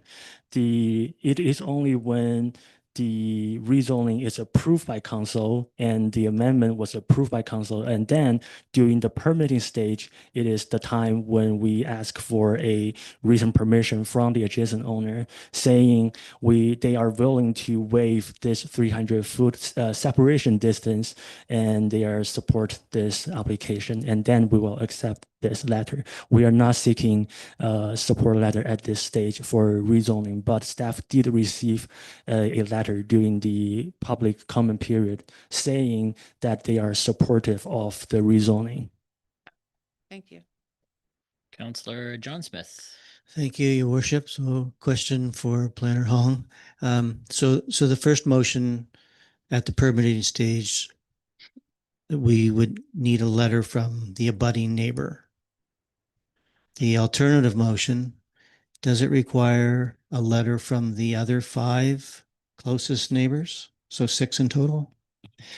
Through chair to councillor, yes, that's correct. So staff recommendation, if council were given go through the staff recommendation, essentially it would only require the abutting neighbor, which is 1 property owner. However, if council going in keeping with PAC's recommendation, then because the current wording adjacent would mean all dwelling or nearby dwellings, and then they would need 5 more support letters from the owners during the permitting stage. Yes. Okay, good. Thank you. I think it reads very clear, but you have to be careful reading it. Anyway, thank you. Councillor Ivey. Yeah, thank you, Chair. So I'm going to go back to my previous question on the 50-foot because just saying that the 300 feet that we're talking about relates to a dwelling. But the 50 feet on the side yard relates to a kennel structure being located closer than 50 feet to the side yards. And on the other side of the property, we have another commercial business, which is a dental office. And this was raised in the Planning and Heritage Committee as well. And I think the individual there identified it quite well, that it's fairly intense work. Whether you're the dentist or whether you're the one in the chair, can be a fairly detailed and intense type of operation. So the question that I go back to again is, we're looking at varying the 300 here, but also looking to look the other way on the 50-foot side yard. There's nothing here modifying that 50-foot side yard for the kennel. The current structure appears to be about 15 feet, but I just want to get clear on that because I think that's a fairly important matter, and if it needs to be corrected rather sooner than later. Thank you. Director Faugier. Through you, Chair. Maybe the 50 feet, I'm not entirely sure where you're getting that side yard setback from. The side yard setbacks in the highway commercial zone are 15 feet. Where the zoning, sorry, Chair, through you to Acting Director Faugier, it's in the kennel component where the side yard setbacks are required. And so in the list that was put up on the report with the 300 feet and the other criteria for front lot, back lot. There's a 50-foot side yard requirement there for the kennels, right there. So it's the use appearing, because we've got two things going on here, I think. One is the rezoning, which will allow a kennel to come in, but for a kennel to come in to highway commercial, it's got these criteria. You and Will and staff have looked to adjust the separation distance from the dwelling, but it's a side yard that is the point here, even though it's an existing structure. It comes down to, does the structure suit the use? And based on that criteria for kennels, I would suggest it might not. And that's the reason I'm asking that. So through you, Chair. So at the time, so this might be a development officer kind of question again. So these are all things that would be addressed through the permitting process. Whereas today we're focusing on the separation distance there and then the rezoning portion.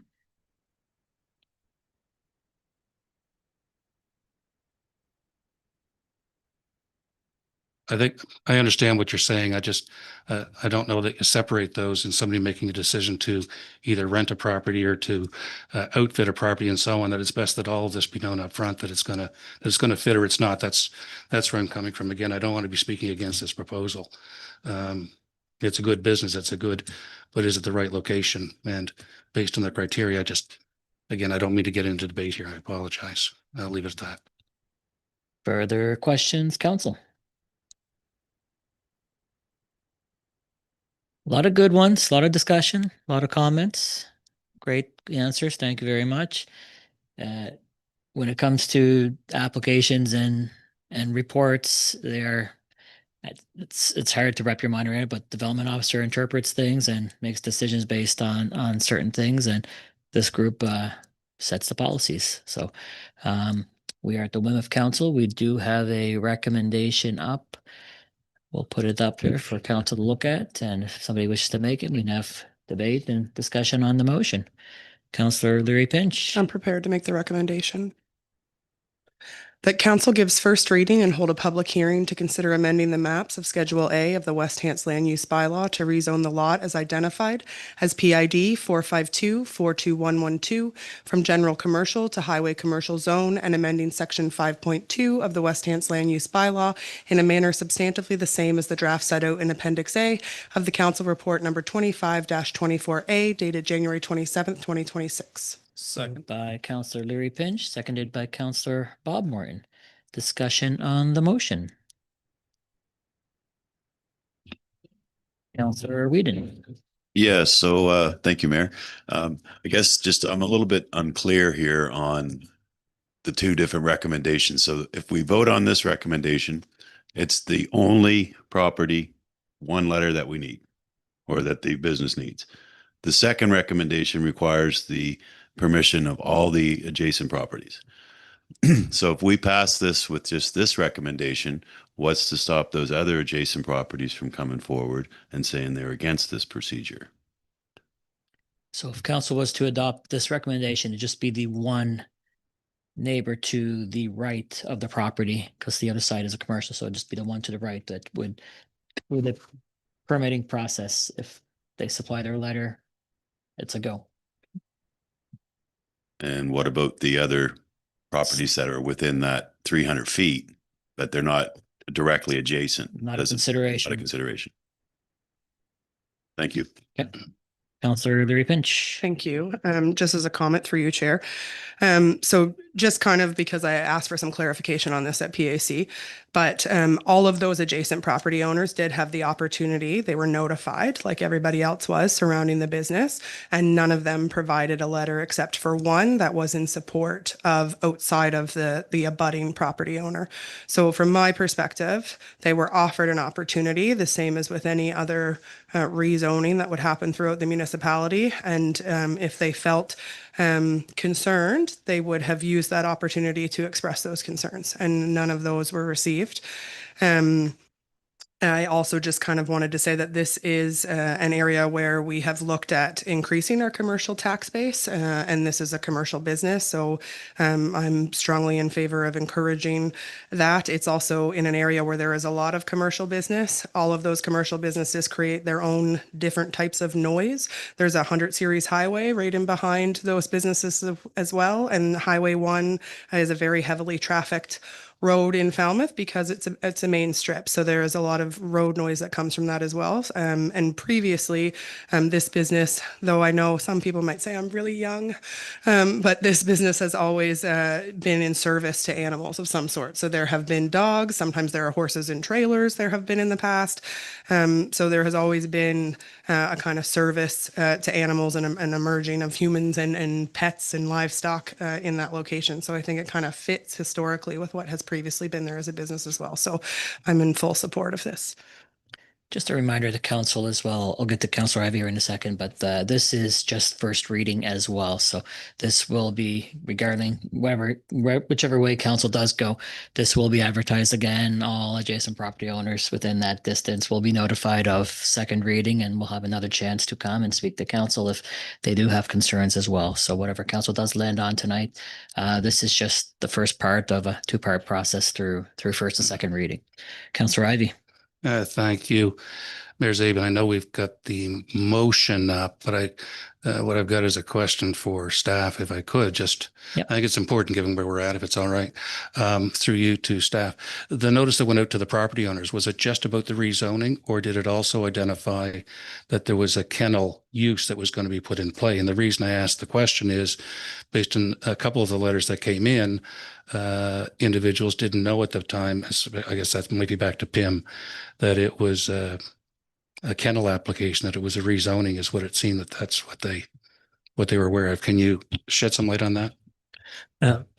Through you, Chair, to the Councilor Ivey. Yes, that's correct. So during the letter of notification, staff identified this is a rezoning application to permit a dog grooming and boarding facility. So each individual who received the notification definitely understand the applicant's proposal, and just want to shed some light on the adjacent dwellings feedback. So staff has received general support from the adjacent dwelling, and so for dwelling 1, we received a support letter for the rezoning, and staff also received a support letter from dwelling 4, also support the rezoning, and staff had a verbal conversation with the owner at dwelling 2, and that owner also showed support for the rezoning proposal.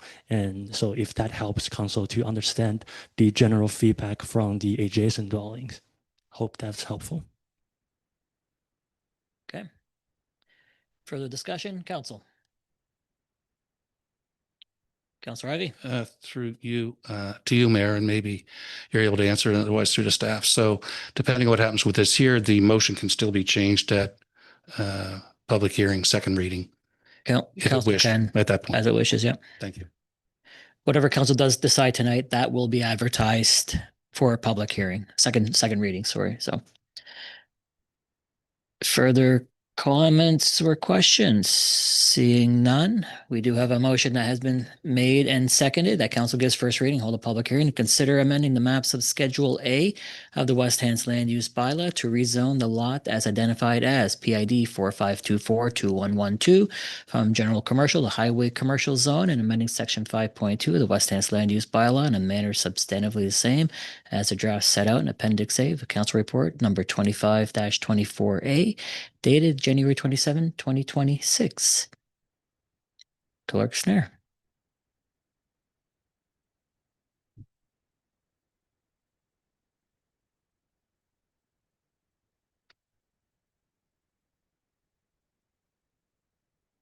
Motion is passed. Thank you very much, everybody. All right, unfinished business, postponed motions. We have none this evening. My report was submitted in the package, just a point form highlighting the last few weeks of activity. After that, we have committees of council excerpts, committee of the whole excerpts, January 13th, 2026. First one would be 2024-25 HMCC financial statements. We're just going to give it a second here. We have some people leaving, so just to avoid the noise and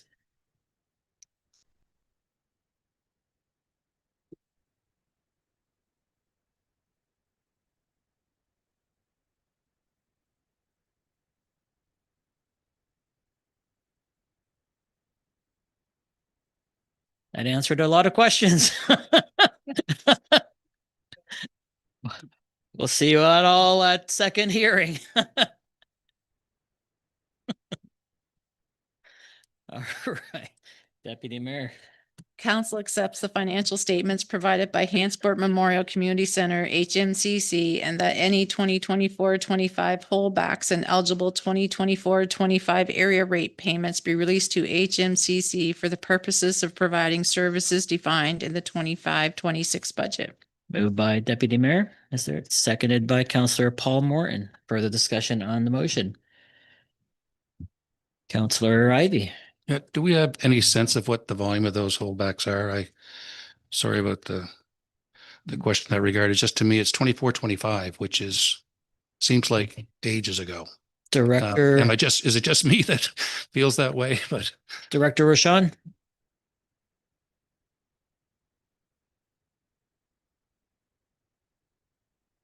Just dollar figures, what you're looking for? Or? yeah, just like, how much do we have held back on that? Would you consider it significant, nominal? What? I'd have to look it up. Typically, this is a normal process. We go through it every year. We have Yeah. to hold the last payment. It can range, but we're usually, because it's the fourth quarter payment, usually we're closer to the end of their funding. So whatever they go over and above. So again, they've already gotten the bulk of their funding through their Q1 to 3, which is their summer operations as well, right? So this one isn't typically as high, and we do put an accrual in the system for it. So it's just a matter of getting those financial statements and dispersing it. So it's already been accounted for in the previous year.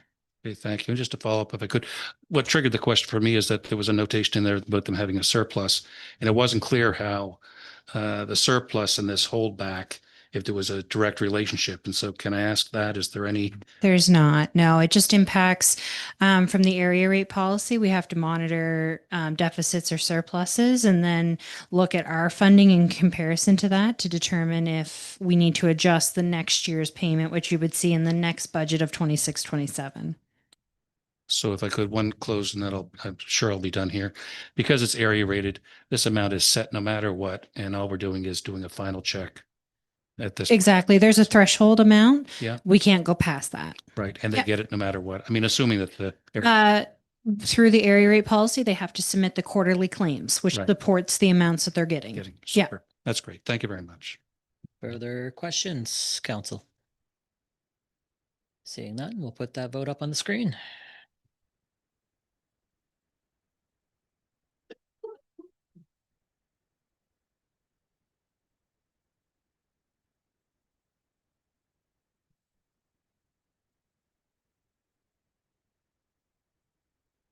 Motion is passed. Thank you very much, everybody.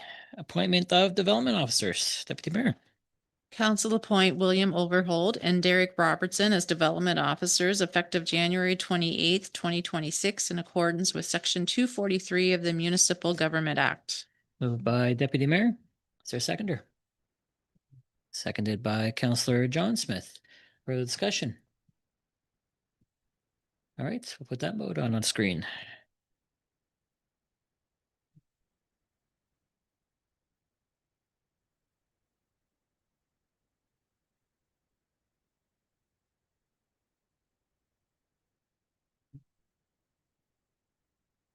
Motion is passed. Thank you very much. The voting chips here are a little sticky tonight, so Mill Lake Diversion Pipe Tender Award, Deputy Mayor. Council approved the award of tender WHRMPW 25-14 Mill Lakes Diversion Pipe to Gary Parker Excavating Limited for the tender price of $347,599.60 before applicable taxes. Moved by Deputy Mayor. Seconder. Seconded by Councillor Bonnie Smith. Discussion questions? Councillor Ivey. Thank you, Mayor, and I apologize. I'm pretty sure I asked this at the last meeting, but we're not simply repairing this dike or the dam. Like doing the diversion seems to be like it's a workaround. It's and literally and figuratively, but to actually repair the dam, which is the problem here. And I guess the reason I asked the question, just for clarity, is that I know we've got it down as low as we can on the lake bed, so it'll still feed the water through. I think is the way it was described by Engineer Booter, but if we're that low on water, I'm curious why it is that we're not actually doing a repair to the dam itself, which I think is intended. Director Richard. Through your worship, Councilor Abbey. So great question. So this is, I wouldn't refer to it as a workaround. The dam is an earthen dam. So if you start excavating or, drilling through that earthen dam, it does create some challenges and some major risks. So the idea is to go around the earthen dam with a new pipe with the control structure, and that inlet of that pipe on the lakeside will be lower than the existing intake, and also allow more water and more control through that new structure, the diversion. So that will allow us to, we do have a restriction in that earthen dam. It's a lot of cobble rock and an old concrete structure and an old iron sluice gate. That we have some issues with clogging and debris getting in that. So this will alleviate that, and it will allow us to draw more water at a lower lake level when that does get down. So certainly doesn't meet all the concerns with drought conditions. And we do have a contingency plan through the Operation Make It Rain, along with longer term looks at that Mill Lake's watershed to potentially raise the current earthen dam, and most likely some other dams along that perimeter to raise the level for future water. So that's a longer term, but that's our idea, and this diversion pipe will allow us to do that with no major issues. Thank you. Councillor Leary Pinch. Thank you, Mayor. Through you to Director Richard.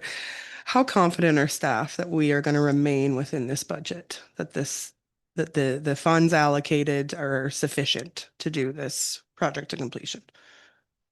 Through your worship, staff are always confident, but there's always risks involved. But this is essentially a fairly straightforward construction project. It's essentially, dig a trench around the perimeter of that the outside of the dam structure, and put the control structures in and some piping. So it's fairly straightforward. So we don't see a major risk with this project to be over budget. Thank you. Further questions? Councillor McLean. Thank you, Mayor. Through you to acting director or acting CAO. How come we can't do this in-house, like Public Works? Why can't we carry this project out ourselves? Through your worship, we could. It's just resources for, we have a lot of projects. We're behind on a lot of our preventative maintenance. Our staffing. We're more reactive than I would like to be. I'd like to be more preventative. So it's just a resource thing. We certainly could take this on, but to have a contractor come in and do this in a much shorter time frame, it would probably take us a longer period to do this. Just we don't have the major equipment that we need to be able to do it, but not saying that we can't. It's just a timing and a planning thing that because we did consider it, to be honest, but just the timing and the work that we have to do in-house is it's just a large undertaking. We have lots of projects to do in-house currently. Okay, thanks. Any further questions? Councillor Ivey. I'll ask a question. I think it was asked at the last meeting too.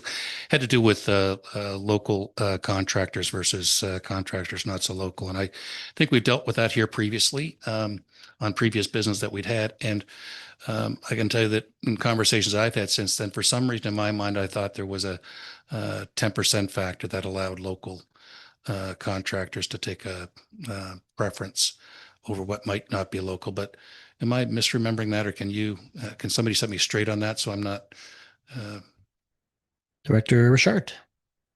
Not so much in our procurement policy for tendering construction projects. Certainly in an ideal world, the local bidder would be the low bidder. But in this case, it's, we don't have that variance where we evaluate. The evaluation is only price in our procurement policy for a tender of this amount, so it's just, so that's the recommendation staff brought forward, is the low tender that meets all the bidding process and all the requirements in our front of that. Thank you very much. And I know that that's what Engineer Booter, I hope I have the last name right. Boder, thank you. Engineer Boder had specified at the last meeting, but I couldn't recall about a variance that may have existed that again, maybe in my mind only, but thank you. Deputy Mayor. Through you, Mayor, just a question. I'm not sure if this is for Clerk Snare or Acting CAO Richard. Is there a policy that council can adopt or change moving forward for these situations, not just for this situation, but for our tenders or our RFPs for the local component? I believe other municipalities have it in their policies. I'm just wondering, is there There is a mechanism for it? Through your worship, certainly, if council is the direction to develop, a local preference. But we have to be careful on what is termed as local, because as far as the procurement process, Nova Scotia is essentially local. So you'd have to, get in that policy and describe, is that within West Hants? But, and our director of finance may have some comments too, but it does create some issues of the threshold is too high. Our competition may be at risk, because if other contractors know that it's only the local contractor that will win, at some point that will catch on, and we won't get the competition. So I caution it to have the threshold too much, but certainly if it's something that council would like staff to bring back, we could do a jurisdictional scan, what other municipalities may have, and bring something back. But through your worship, Director of Finance. Director. I think I remember that conversation when we had this before with a excavator or something, a truck. So Yeah, so municipalities are required to follow the trade agreements and what's applicable within those. And so the definition within the trade agreement for local for us is Nova Scotia. Same as if we hit certain thresholds, we have to consider certain vendors even further. So for instance, if we have projects that are over, I believe it's $1 million, I'm just thinking that it might have gotten updated. So bear with me, I can bring that officially back to you, but we have to even consider international. So it's all based on thresholds within these international trade agreements and Canadian trade agreements and Atlantic trade agreements. So we have to follow all of them as a municipal public body. These have been updated over the last few years. So I can recall when I first started 10 years ago that there was a local scoring mechanism, but that unfortunately had to be put away with because it didn't follow the updated trade agreements. Further questions, council? None? All right. There is value with local West Hants, but you've heard all the answers tonight, and we'll put it to a vote.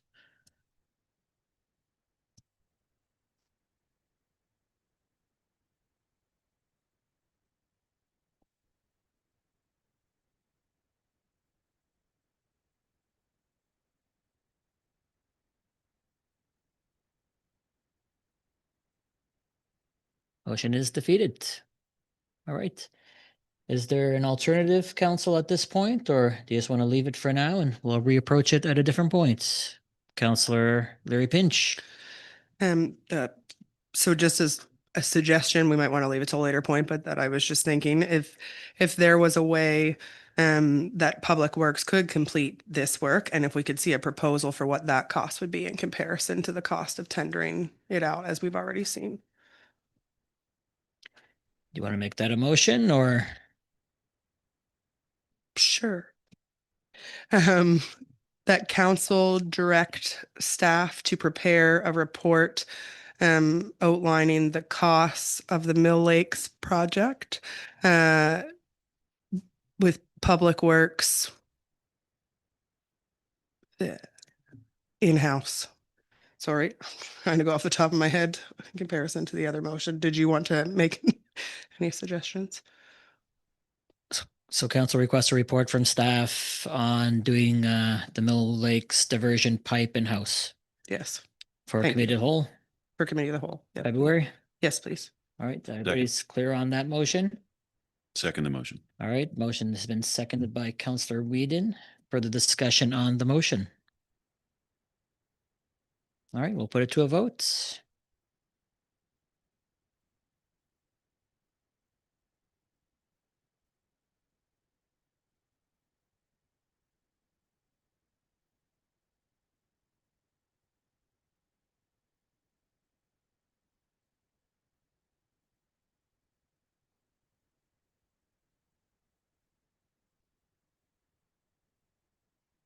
Motion is passed. All right, thank you very much, everybody. It is 8 o'clock. We're going to take a break at this point, folks. We will come back with committee of the whole excerpts after the break. So we'll take a 10-minute break. All right.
Uh-oh. Perfect. Thank you very much, Clerk Snare. Welcome back, everybody. It's 8:17 p.m. Tuesday, January 27th, 2026. I'm resuming this session of West Hampton Regional Municipality Council. Sorry, we are about 7 minutes later than I had announced, but we are back.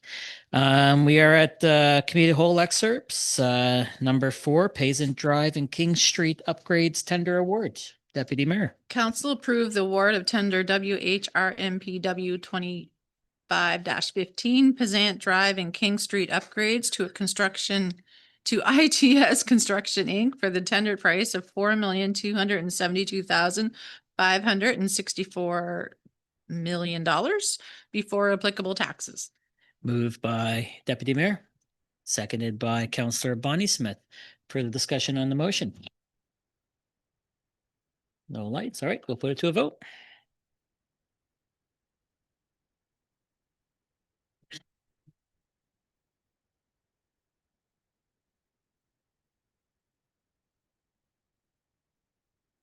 Motion is passed. Thank you very much, everybody. All right, Region 6, 2026, Oh, no, there's sorry. two more. Oh, sorry, yep. Council approved the construction phase engineering services to Design Point Engineering and Surveying Limited for the total price of $91,524 before applicable taxes. Moved by Deputy Mayor, seconded by Councillor Bonnie Smith. Discussion. All right, we'll put that one to a vote.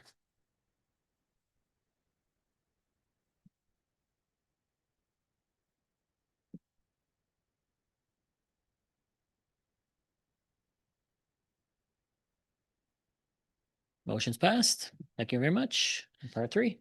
Council approved a construction contingency amount of $654,613.20 before applicable taxes. Moved by Deputy Mayor, seconded by Councillor Bonnie Smith. Discussion. Councillor Yanish. Yeah, thank you, Your Worship. I'm looking at the size of this contingency fund. And I'd like to know if we can get some better reporting on whether the contingency funds for any project, whether they're being spent or not. And there's 2 reasons for that. One is I think it's important that these votes are somehow meaningful. Right now, the money's just vanishing, or appears to be vanishing. So these votes they have no value. And so I'm looking for some accountability. And I think, when you're looking at a contingency of that size and whether or not it's not all spent, there's a lot of funding there for a warming center. So I think we need to give these contingency funds a little bit more attention. And I hope that can be done in the future. Director Richard, any follow-up on that? Yes, so the contingency is based on the scale, the complexity of each project. It's not just to, just look at a figure and say, that should be enough. Certainly it is vetted through our engineering division and their consultants. This project is, it's not just a street renewal, it's a new street. There's a large water course, there's a rail crossing. There's an old sewer line, a very old water line that would have to remain in service. So there is some complexities with this project. So the contingency is for the scope and scale of this size project. We figure it's scalable and it's applicable. Speaking on other projects, some projects, we're fortunate that we hope we don't have to use a contingency, but it's there for the protection of the project to continue without delays. Having to come back to council for approvals certainly could cause some delays in projects. Contractors need to have that security. So, and it's all vetted through a change order process. CAO has to sign off on all change orders. So it's quite a vetted process, along with inspections and consultants that review each of a change order through the engineering and consultants. They put value on it, make sure it's legit and not outside of the realm and the scope of the project. So it's quite standard on engineering and construction projects to have contingencies, because it is a line item.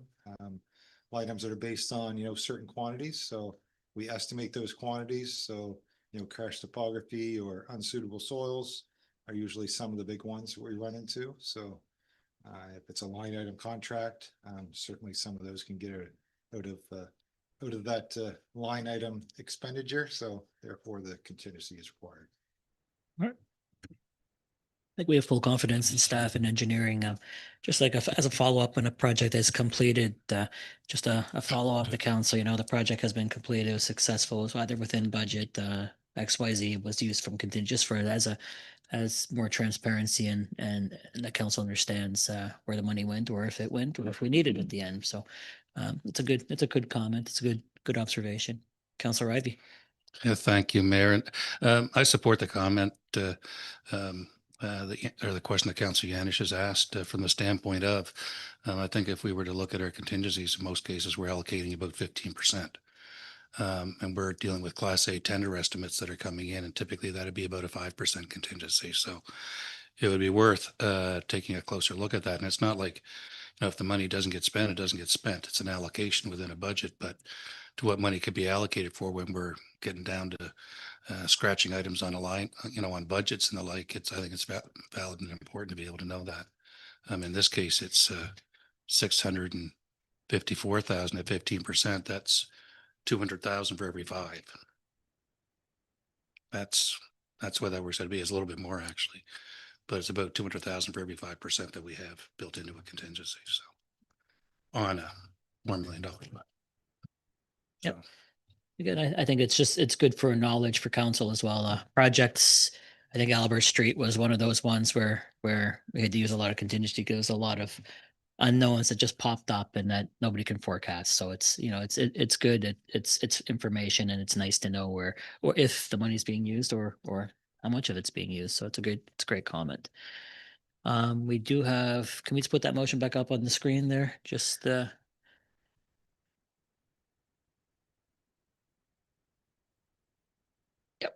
So that was it. It's made, seconded. Any further discussion? Questions? Seeing none, we will put it for a vote.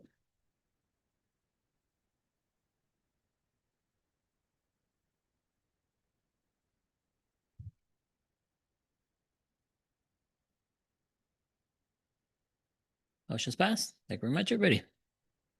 All right, Region 6, 2026-2027 budget approval. Deputy Mayor. Council approved the Region 6 intermunicipal committee budget of $834,248 with $147,885 due from the Region 6 municipal units and the West Hants Regional Municipality portion as $31,258,000 and 41 cents due in quarterly payments. Moved by Deputy Mayor. Seconder. Seconded by Councillor Palmer. Discussion. All right, let's put that one to a vote.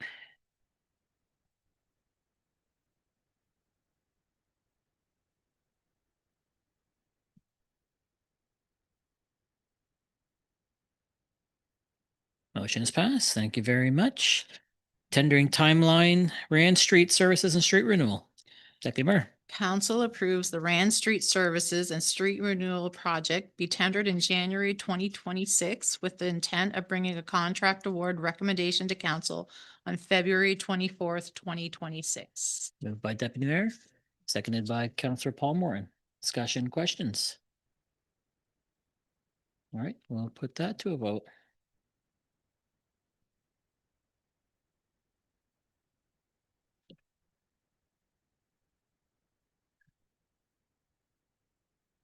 Motion is passed. Thank you very much. Valley Run Marketing Levy, Deputy Mayor.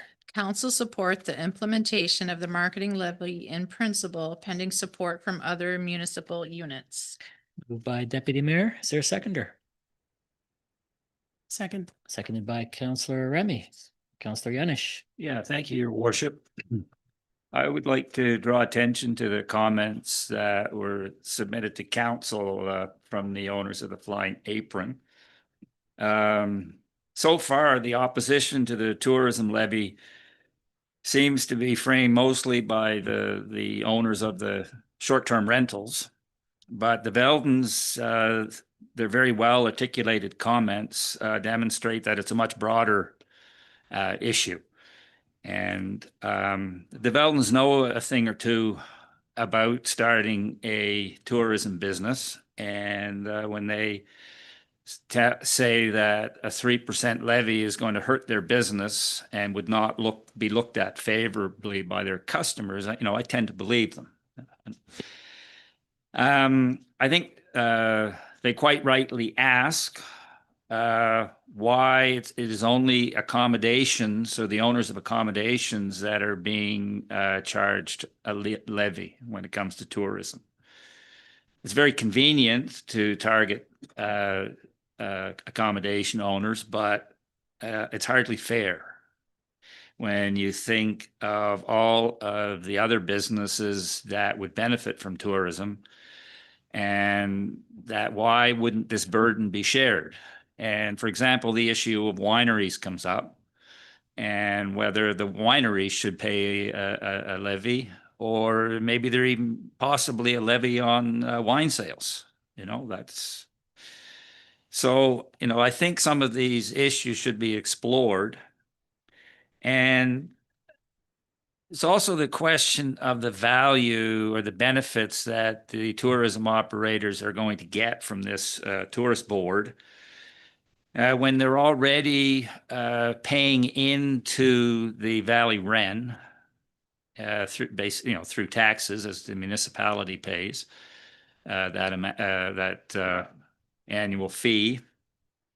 But they're also paying to Tourism Nova Scotia various charges. And now we would be adding another layer of bureaucracy on top of that. And it's all for questionable benefits. And in the letter from the Veldens, point 8, they asked the questions, who would this tourism board report to? And that is a question I asked in my submissions before Christmas, when we were asked to, if we had questions, submit them to the Wren. And that was a question I asked, and it was not answered at our last meeting.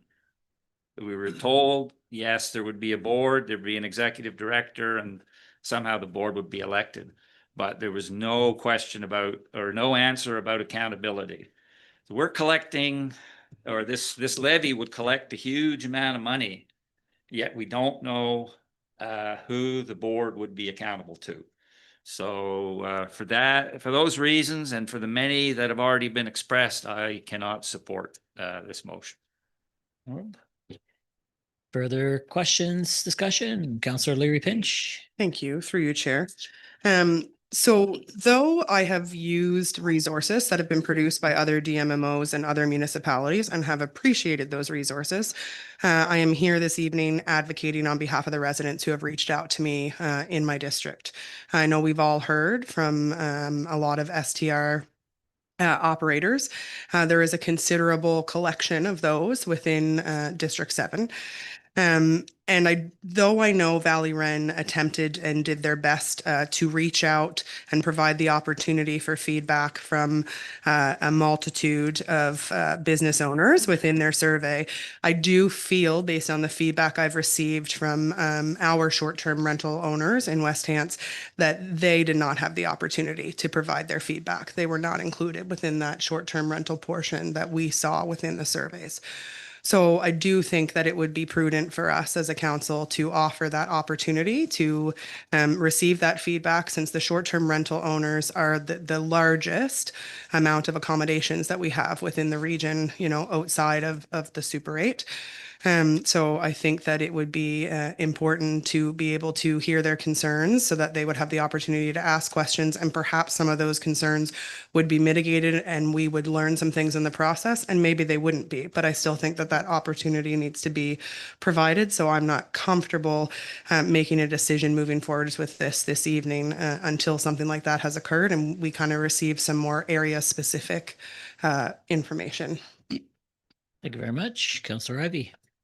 Yeah, thank you, Mayor. And I think probably several of us, I appreciate Councillor Yanish raising the letter from Melissa and Chris Belden and their note. I think it was very detailed and very well thought.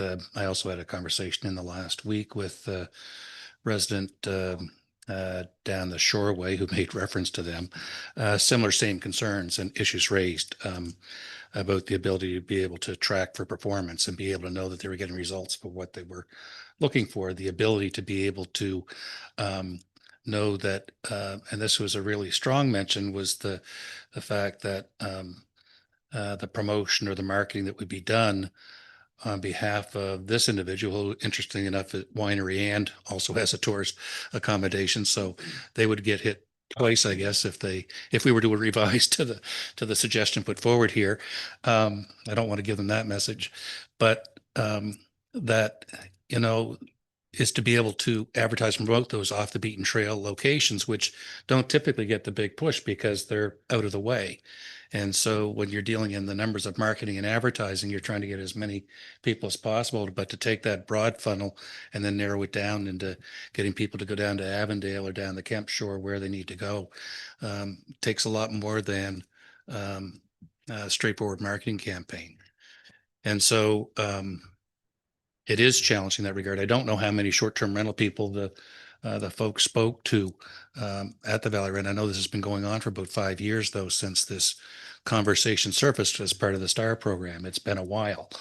And therein lies maybe some frustration with this to get to a point of delivering results. But going to the comment that I made at the last meeting, and, you know, whether people want to be able to opt in or opt out, in a previous life, in an online marketing business I had, the commission or the fee that you'd be charging somebody for a vacation rental might get as high as 10%, and we felt guilty charging 3%, you know. But in this, when you see what Airbnb is doing and getting that information, way more, but they're providing way more service and they're performance based. They wouldn't be charging that fee if they weren't delivering results for the people that subscribe to them. That's why they've grown to become what they've become. That's why the regulation started coming in on Airbnbs, because they became so big. So that's a lot to say, that there is a lot of concern out there about how to make it work. But I do know that in order to be able to charge people a fee for getting marketing, and specifically for charging accommodation places, and the results have to be there at the end of the day. It can't be that we're charging for a marketing campaign and their bookings haven't gone up, and we don't know what they are today. I don't, you know, I mean, there may be some folks out there that are already, you know, hitting a 70, 80% occupancy rate, and they don't need the added marketing push that we might provide. And that's where I think we need to get inside this. I do fundamentally support the DMMO and what they want to look to do with it, but at the end of the day, it's got to be that's going to deliver results for each of those folks that have to pay into it. And that's going to be the challenging part to figure out, is the result at the end of the day, to be able to strip that piece out, that it came because of something the DMMO did that put somebody in their accommodation. I haven't run the numbers to figure out what that looks like, if it's X number of dollars per room, and run the room numbers and then figure out what we'd be billing them. We'd be charging them per room night for results that got there from something else to start with. So I'm torn, but I appreciate the input from the individual that called me, which again, similar to the letter that I think we all received from the Veldens. Just comments. Right. Councillor Whedon. Yes, thank you, Mayor. I've been following along with this since the presentation at the Old O back in September. And in the beginning, I was completely for it, being an old hotel man.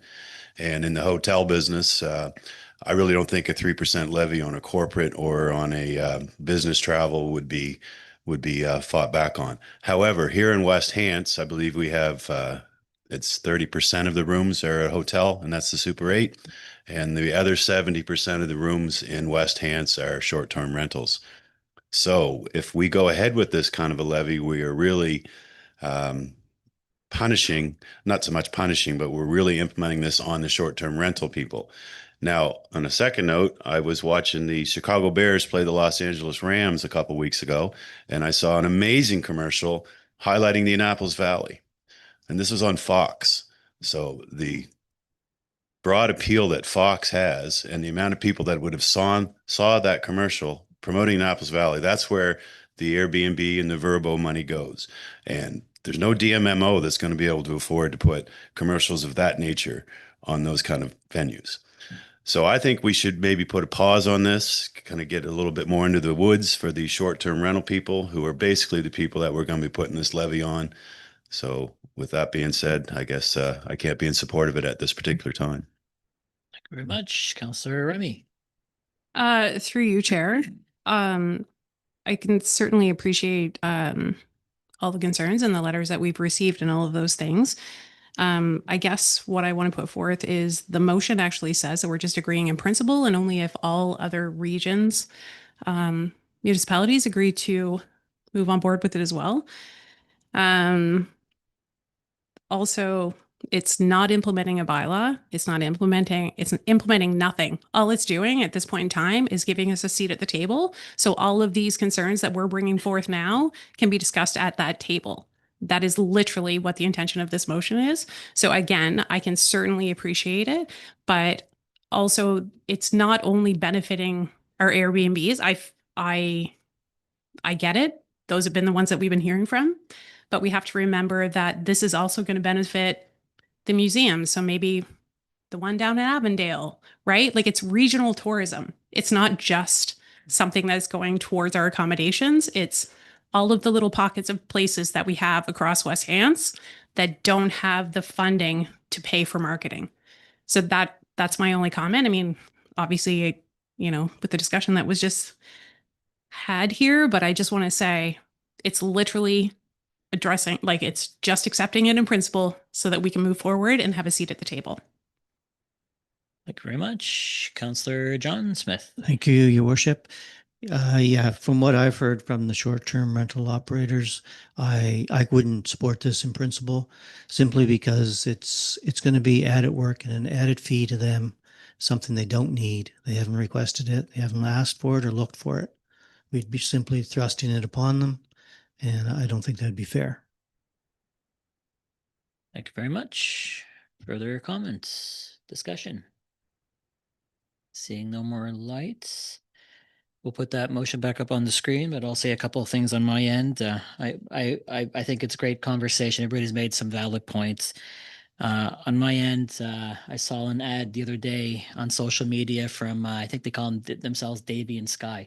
They've been in our community a couple times, and they've gone to throughout the region to different spots. And this is through Tourism Nova Scotia, and it's very effective. They've done a great job, and Nova Scotia's dedicated personnel have done a really great job at this stuff. And it's focused on different areas. The other day, there was another one on the Canning area. So they are spreading it out along the valley. And I thought that was pretty great. The province also collects the short-term rental levy or fee from all the STR accommodations. I don't know what they generate a year, but if we're looking at promotions, instead of retaxing tourists to come here, so we're asking somebody to pay us to come here and spend their money here. Maybe a request to the province for part of that, or some dedicated time from one of their tourism operators, for example, or tourism personnel. I did want to comment on some of the correspondence. I'm going to thank everybody for the correspondence. We received a lot on both sides of the things, but there was just one comment that stood out to me. Short-term rentals are the issue of our housing crisis. I just want to say I completely disagree with that whole notion. Short-term rentals are not the reason why we have a housing crisis. I think it's more of an affordability crisis than a housing crisis, but I think as per the needs or provincial housing assessment, I think it's 1% is short-term rentals. So I just wanted to make that comment because STR operators they're small business owners who are either renting their primary residence when they're not here, or secondary building on their primary residence, just trying to make ends meet. To ask more or to continually blame them for other issues, I just find it very wrong. On the municipal side of things, if this was to be put forward and go through, I can foresee a lot of expense on West Hants trying to enforce this. So another additional staff to go out and see who's paying, who's not paying, et cetera, et cetera, et cetera, et cetera. So there's a lot more into it. And then I think we have a seat at the table regardless. I think per the presentation the other day or a couple weeks back, they were looking for three major players, and that was Annapolis, Kings, and West Hands. So regardless of decision tonight, I think West Hands will continually have a seat at the table just for our sheer size and the amount of STRs that we do have within West Hands. So I'm not concerned that way either way. But a couple of comments on my end. We do have a motion up on the screen that's been made and seconded, and we'll put it to a vote.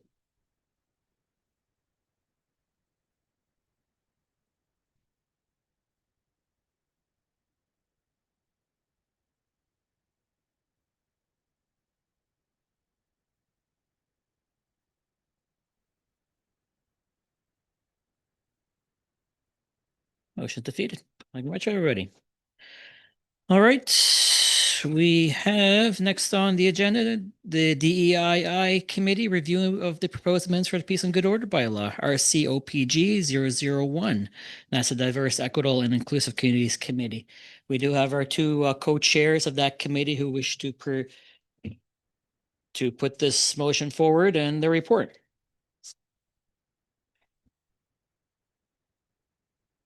They want to put it forward. Thank you. You can still say. Hello. At your November meeting, we asked you for some extra time to consider the Peace and Good Order bylaw, and you gave us that, and thank you. It allowed us to dedicate our whole January meeting to discussing it. And also because of the Christmas break, it allowed us to do some extra research on this type of bylaw, which actually produced a surprise. And that is how few municipalities have them. And when I say this type of bylaw, I don't mean noise bylaws. All municipalities seem to regulate noise. But in terms of bylaws, that are called Peace and Good Order or community standards bylaws or nuisance bylaws, they have different names. But very few communities have them. We could only find 4 in Nova Scotia. Yarmouth, Berwick, Port Hawkesbury, and Cumberland County. So that prompted us to dig a bit further on why municipalities are so reluctant to have this type of bylaw. And there seem to be 4 reasons. The first one is that they tend to be subjective and hard to enforce. The second one is that they overlap with the criminal code in complicated ways. And we're very fortunate to have the commander of the Windsor RCMP detachment on the committee. That's currently Ed Nugent, and he was extremely helpful during the meeting in educating us on when it's helpful to law enforcement to have municipal bylaws overlap with the criminal code and when it's not helpful. So we felt pretty lucky to have him in that discussion. The third reason is that this type of bylaw tends to get challenged under human rights and constitutional law because of the complicated way it overlaps with that. But the biggest reason is because this type of bylaw has, it tends to, well, it's aimed at people who do not have access to privacy for the most part. So it tends to disadvantage people who are already disadvantaged. That being low-income people, particularly people who are unhoused, people who suffer from mental illness, people who have intellectual disabilities, newcomers, people who are members of subcultures, and young people. So that's the biggest concern with this type of bylaw. So we took the draft in January, and we did our best to hang on to its potential to do what it's intended to do, right? Which is to keep communities comfortable and safe, and to modify its potential to marginalize people who are already marginalized. And so we came up with a set of amendments that we would like to propose to that draft bylaw. Do we need to go through the whole document, or can we just, you guys want us to go through the whole document line by line, or no? Good. No, we have all the red, Huh? we have it all in the report, you guys. So Okay. if there's anything else that we need to know, So that the way that we did it, what was the most important for us is that recognizing there is a bylaw needed, so we didn't go through this bylaw saying we don't need that bylaw, so we took that aside. We look at it through how can we make this bylaw fair, because, how can we make this bylaw the best it can be? So the biggest importance for us was when that first bylaw came out, there wasn't a guideline of how to apply this bylaw. So we really worked to develop a guideline that this bylaw is not there to target the haunted house. It's not there to target the people with mental health. It's not there to target the minority. It's there to target behavior. And just by making that statement, accepting that, it will give the bylaw and the RCMP a direction when they have to use this bylaw. Hopefully, it will never have to be used, but if it's used, at least give them a guideline of what council wanted to do with this bylaw. The other things that we did is we took a lot of the things that were covered under the criminal code that didn't need to be covered under the bylaw. And the most things also, what was the most important for us, a lot of us was struggling with the fine. It was like you get fined between $100 and $1,000, or you go to jail if you don't pay the fine. And that again was a targeting towards, people that are on the house, people that are living paycheck to paycheck.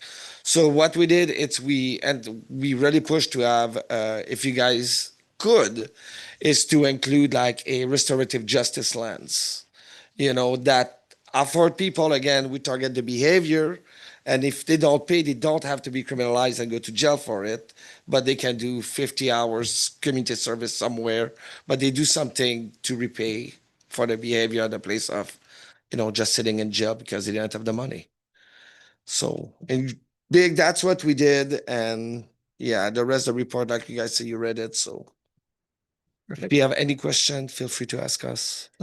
thank you very much, guys. One more thing, we also tried to make the language more consistent and use words that have legal definitions. So for example, we took out the word immoral, but we left the word obscene because it has a legal definition, which immoral doesn't. Absolutely. All right, questions, council to co-chairs. Kayla, Councilor Leary Pinch. Thank you, through you, Chair.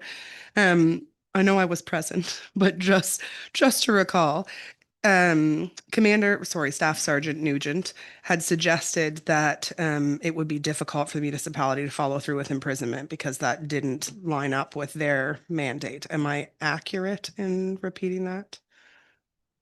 Yes. Okay. After we did further research, a fine that is not paid unless we always have a chance to be taken to court if somebody do not pay the penalty. So that's why we put restorative justice in there. Any further questions to co-chairs Bishop and Padula? Councilor Yanish. Yeah, thank you, Your Worship. I just want to say that you deserve an awful lot of credit for taking the trouble to try and rework this document, or that we started with. Something that sort of came out of all of our discussions about the noise bylaw and led to an imperfect document that I wasn't actually sure if it could be amended. I didn't even think of that possibility.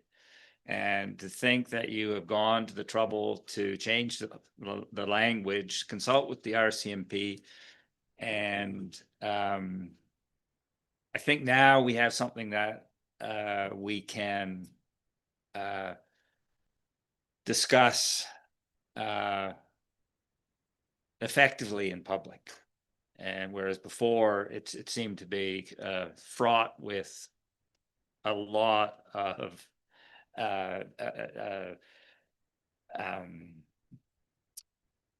issues. So yeah, thank you for that, and I hope we can move this forward and have an effective engagement with the public. Thank you, Councillor Yanish. Further discussion, comments? You look deep in thought, Deputy Mayor. Thank you for your work. And I just find that this document, maybe I've been here too long, has been in front of this and previous counselor for a long time. It really started as noise for neighbors, whether it was chickens, loud music or whatever. And I really struggle with it. I appreciate what you have done to protect the homeless and those situations. I truly do. I really find it the purpose of this, that this bylaw is to regulate excessive and unnecessary noise. What's excessive to me is not excessive to someone else. We have no measure for this. What is unnecessary could be a dog barking for me. It could be a truck running for someone else. So it's just one of these bylaws. I will be glad when it has an end to it, one way or the other. And I know these changes are good to go for first reading. So I'll be interested to see what the public, but I do struggle with it because it is going to be hard we don't have bylaw to enforce it at night. It's going to be very hard for RCMP, as you know now, to enforce it. And there's really not a measure for a lot of these things that we can use. So thank you for clarifying some things and making those things and, for, the guidelines. That's greatly appreciated for another conversation. But I do struggle with this bylaw and have for 10 years. So thank you very much. Further discussion, Council? Seeing there are no questions for our co-chairs, we do have a recommendation up on the screen.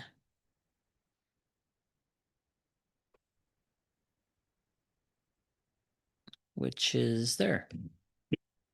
Councillor Leary Pinch. That council approve the proposed amendments to the Peace and Good Order bylaw, RCOPG-001, as presented in attachment A of the report presented at the January 27th, 2026 council meeting, and direct staff to implement the changes to the draft bylaw for consideration at the public hearing scheduled for February 24th, 2026. Moved by Councillor Leary Pinch, seconded by Councillor John Smith. Discussion on the motion. Councillor Ivey. Thank you, Chair. Just during discussion, I think it was referenced to first reading, but we are landing at public hearing with this. Is that correct? Am I? Clerk Stare, you want to clarify that process for all of council? Through you, Chair. That is correct, Councillor Ivey. First reading excuse me, I'm tongue-tied. First reading has already occurred, and public hearing and second reading were postponed. So that's where we will land on February. Great, thank you.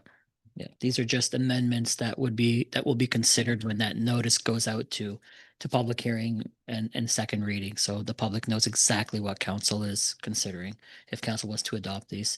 I'll just make a couple of comments. I don't believe the original Peace and Good Order bylaw was intended to target certain individuals over others. I would disagree with the statement, respectfully disagree, co-chairs. I believe what council is trying to do is come to an agreement on something that promotes a welcoming environment for West Hants and tries to keep I hate to say it, but we're trying to police people in a way that we want them to be just good citizens and good to each other and good neighbors and be respectful of our streets and public spaces. So that's how I see where council's trying to go with this. What second hearing and what second reading, public hearing brings, I don't know at this point, but I think the changes you have proposed are good changes. And they're quite concise and to the point, and they strengthen the document that was put forward originally. So kudos to the committee on that. So, and very well articulated by you two here tonight. So with that, folks, we will put it to a vote.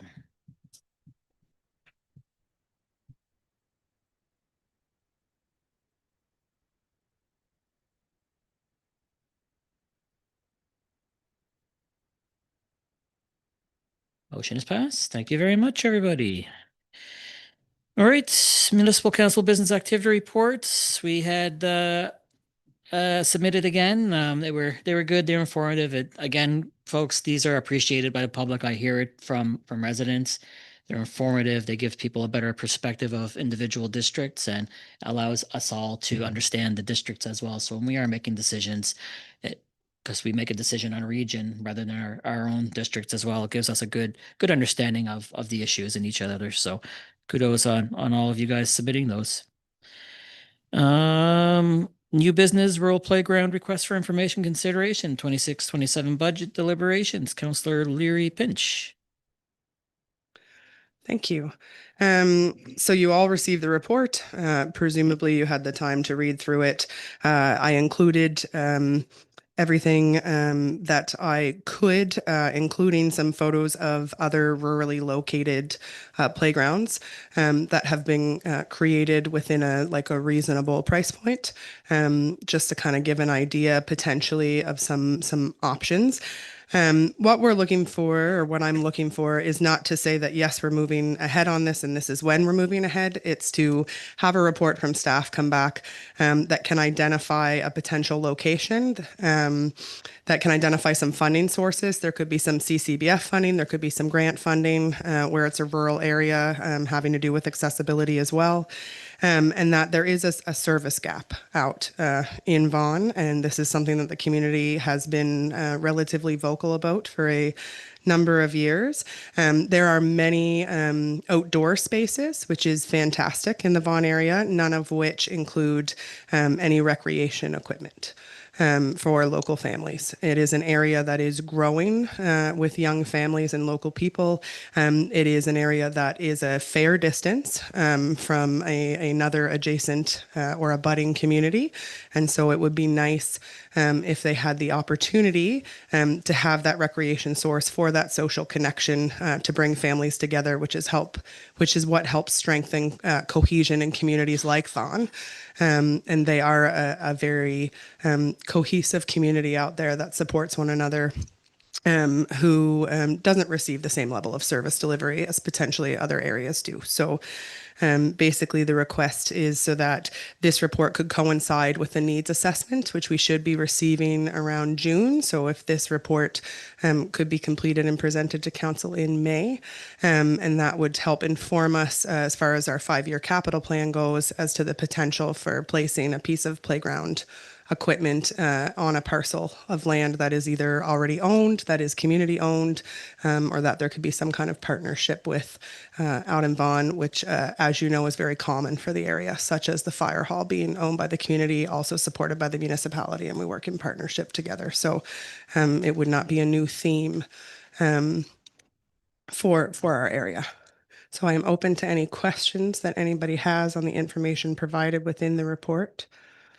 Thank you, Councillor Leary Pinch. Questions to Councillor Leary Pinch, Council? Said council there a couple of times. No questions?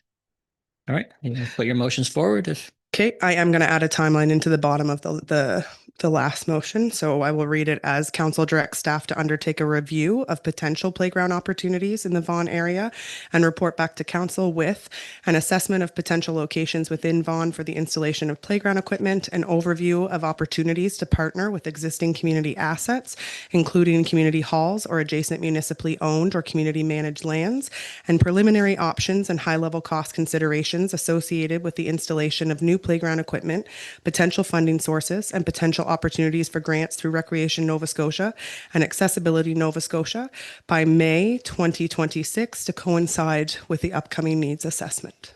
Moved by Councillor Leary Pinch. Second. Seconded by Councillor Whedon. Discussion, questions? All right, we'll put it to a vote.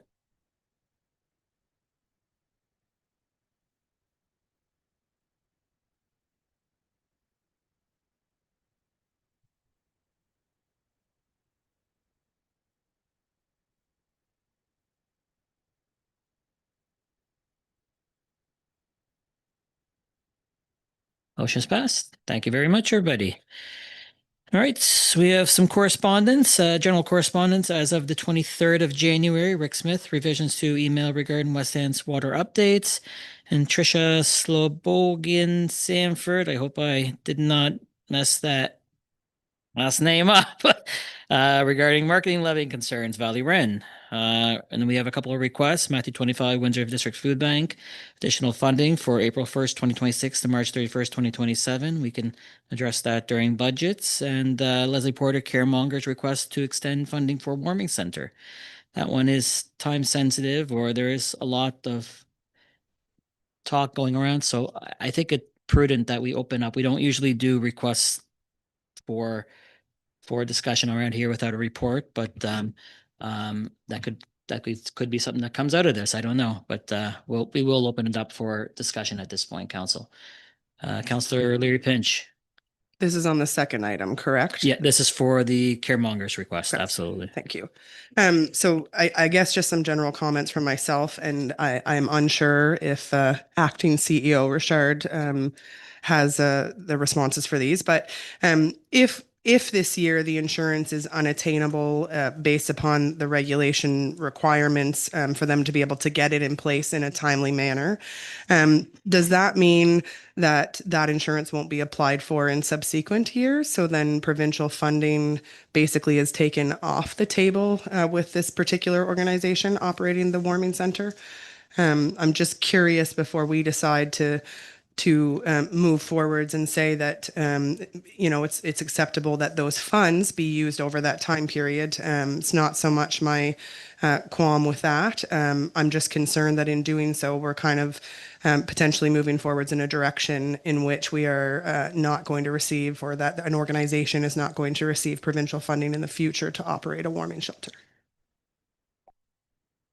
There's a lot there. I'm not sure Director Richard has any information on that. I'm pretty sure he can't respond to that. Yeah, through you, Mayor. Can't really speak for the province on, what insurance requirements would be applicable for them to fund. So not really our jurisdiction to comment. Councillor Remy. Through you, Chair. I just have, I guess what I'd be looking for before we even discuss this any further would be an update from staff on where all of this lies. Just because I know that there was some conversation about insurance and who covers insurance. I'm so sorry, acting CAO, but I believe that Deanna may have an update, or somebody may have an update that they could provide council, just to let us know what's going on with that. And I guess where I'm coming from with this is the insurance is bothering me. So who's covering their insurance now and those types of things. But anyway, I would just like to know where it lies, like with the application and those types of things, if possible. I know CAO has been discussing with the province in detail on this file. I know I received it later today. I think council received the letter from Mrs. Porter from the Caremongers. There's been a lot of chatter going back and forth on many fronts all over the board on this item. personally myself, I don't know where things stand 100%. I would like to have all the information in a report form to make an informed decision on my end. I think you're going to the right aspect. There's a lot of implications on everything, and so that's I hope that helps. I don't think it's proper to put one staff member who's not directly involved in something at this point. I think CAO Phillips is the one who's been key point on everything, and he'd probably be best to report back to us. Amazing. So on that then, just in order to make a decision on the extension of this funding, I would need more information in order to vote on it. That's, I guess, what I'm looking for, because that's what I'm looking for before proceeding with this. Councillor Francis or Deputy Mayor Francis. Through you, Your Worship. I'm not sure if everyone was aware, but we didn't know if our mayor would be here today. So I thought I would be chairing this meeting. And when I saw everything go through, I reached out to our MLA today, and it's my understanding that Mark has been copied in an email response that was sent out to the organization today, outlining the outstanding items. So unfortunately, with our CAO away, we don't have access to his email to be sure what the outstanding items are. However, in speaking with our MLA, she indicated the province remains open to working with the organization. So I concur with everyone else. I think we should have more information where this stands before we go forward. And I know there's more lights on, so there's more discussion, but I definitely would be, I would definitely make a motion that because it is correspondence and that's our policy that we usually don't debate it, it might be best just to make a motion for the information to come back to us once the CAO has had a chance to review that and update us. Time sensitive as well, but we could have a special council meeting if needed. We can take a motion at any time, and then we can debate. If you have a second, if you want to make that a formal motion, we can make that as a motion. And okay. I recommend that council defer until CA returns with an update and report. And if a special council meeting is needed, we can have time to call one. there's a motion made by Deputy Mayor Second. Francis, seconded by Councillor Leary Pinch. I have other lights on, so I'm going to get to Councillor Smith first. Councillor Leary Pinch, Councillor Ivey, I think you had your light on at one point. And then Councillor Morton. Thank you, Your Worship. I only got a chance to read the letter once, but I just reread it just to make sure. This is the same 20,000 that we funded them before Christmas. And they just want to continue using that, the rest of the funds. So that's the understanding I have from the letter. And it seems to me like a reasonable request until the 20,000 is depleted. So. Thank you very much. Councillor Ivey. Sorry, I don't think I was in the No, queue. I didn't have just, your light? Okay. I was maybe it just should- putting it on now because I couldn't get it on before. All right, then I'll come back to you. That's right. That's Councillor Leary Pinch. I was just going to clarify, especially if we're going to receive a report. It was not about the province's response about insurance that I was looking for information on. It was for confirmation that the organization would continue to pursue the requirements of the province to be able to be in the queue for receiving grant funding, so that in future subsequent winters, it would not become a municipal initiative to fully fund the warming shelter when there is that portion of the partnership that's required by the province. So I guess if we could receive some confirmation that they are continuing to work towards those requirements when CEO provides his report. Councillor Morton. Yeah, thank you. Bob. Kind of along the same lines as Councillor Smith, it's the original 20,000. They're just looking to continue using it. I wouldn't want those folks to sit there and wonder, do I have a warm place to sleep tonight or not? We can have a special council meeting all we want for sure. And I would encourage that if this goes the way it's going, but I think it's a very reasonable request. It's the 20,000 we've already allocated. I'm sure they're doing what they need to do, but great to get clarification. But I'd be okay with just extending it to allow them to continue on. Councillor Ivey. Yeah, thank you, Mayor. Yeah, I also agree that it's the same. It's no more money that's being requested here. It's purely looking for an extension to get through whatever period of time is necessary until those I's can be dotted and T's crossed in their workings with the province, which, without any discredit to anybody, working through a process like this as a new society and all those things takes time and energy that, that everybody's doing what they can on both sides, I think. And it's just, they've run into some challenges with some matters that are specific to this situation, I guess, is maybe the best way to say it. So, yeah, I would support us being able to see that they continue to get funded through to what would either A, be this season, or B, the funding, whichever, would occur to ensure that we get through this season. And I'm confident that they would continue trying to do what needs to be done. But again, I can't speak for them in that regard, except that they seem to be pretty dedicated trying to keep these folks in and out of harm's way. So.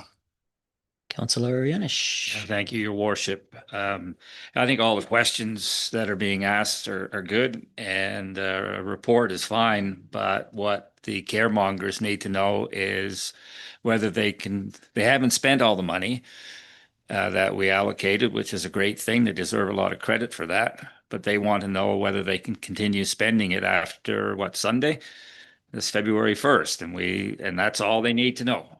And I'd be prepared to make a motion to that effect, but there's another one on the table, I think, right now. So, Councillor Whedon. Yes, thank you, Mayor. I'd be in agreement with Councillor Morton and Councillor Yanish there. Whatever the clerical work and whatever paperwork's got to be done will end up getting done. But in the meantime, they're not asking for anything extra. So we're just going status quo, just continue using the money, go from there. Further discussion on the motion? So the motion, I believe, is requesting a staff report and an update at the February Committee of the Whole from CAO Phillips on the file. Councillor Ray Bench. Making that motion doesn't negate an opportunity for a motion to be made for them to continue using the $20,000 funding until we receive that report. Does it?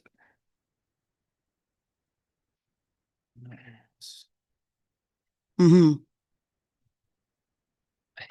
I don't know if it negates it or not. I think I shouldn't speak for somebody who made a motion, but I think there's an accountability piece you're looking for. Is that what it is, or? Yeah, I just, like I say, I was speaking with our MLA today, and I just think, and I think listening to other comments around the table, there's some accountability piece to insurance and questions that I don't want to speak for other counselors, but just what I'm hearing, that they're looking for some information as well. So mine's just on the report to come back. We normally don't, our policy is we don't get into correspondence usually. And I know this is time sensitive, and I don't think it's about the $20,000. I think we just need, but that's my motion that I put on for our CAO to come back with a report for us. So.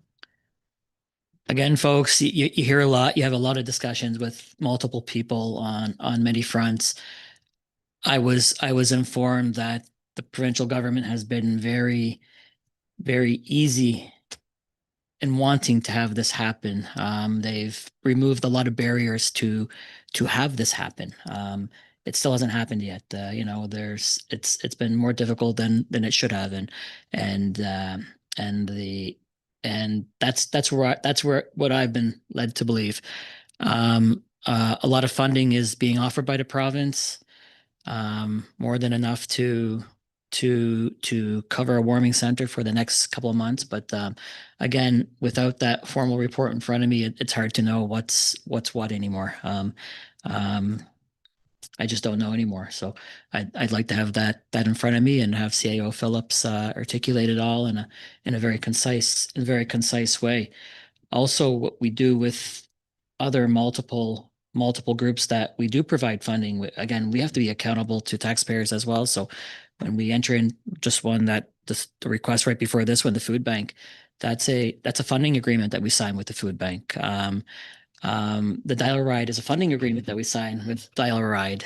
So we just don't give money to operate these types of ventures without any accountability. So, if council wishes to go forward and continue on this funding without the provincial government, there should be an addition to that as well with a funding agreement that has to take place, coincide with it as well. So we have to be able to know where the money is going, and back to the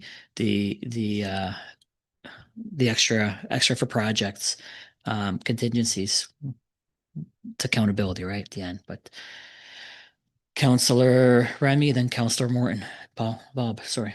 Councillor Remy. Through you, Chair. I guess my questions are, the fact that they don't have insurance was a real red flag for me, and that's why I started digging into this a little bit more. So the municipality is covering insurance, from what I understand, for that building now, which isn't part of any funding agreement. Maybe I need to bring Director Rush on here. Just walk up if I'm saying anything that's inaccurate. But those are things that would be included in funding agreements. I'm quite sure that we require any other organization that's renting any of our spaces to have their own insurance. And from my understanding, Caremongers doesn't at this point.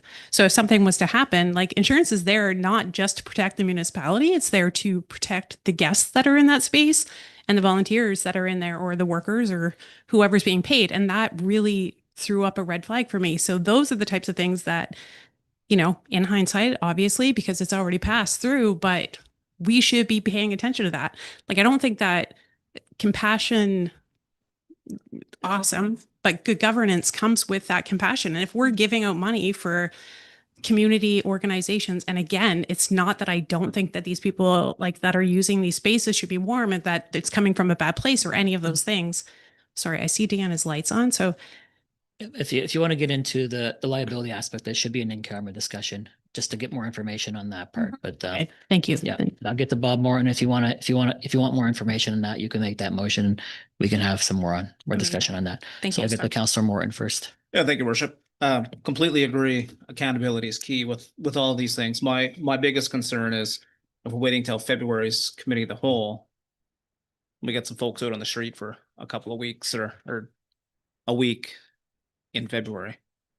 That's my only concern. Absolutely, I think those reports have to come back. Accountability has to be there.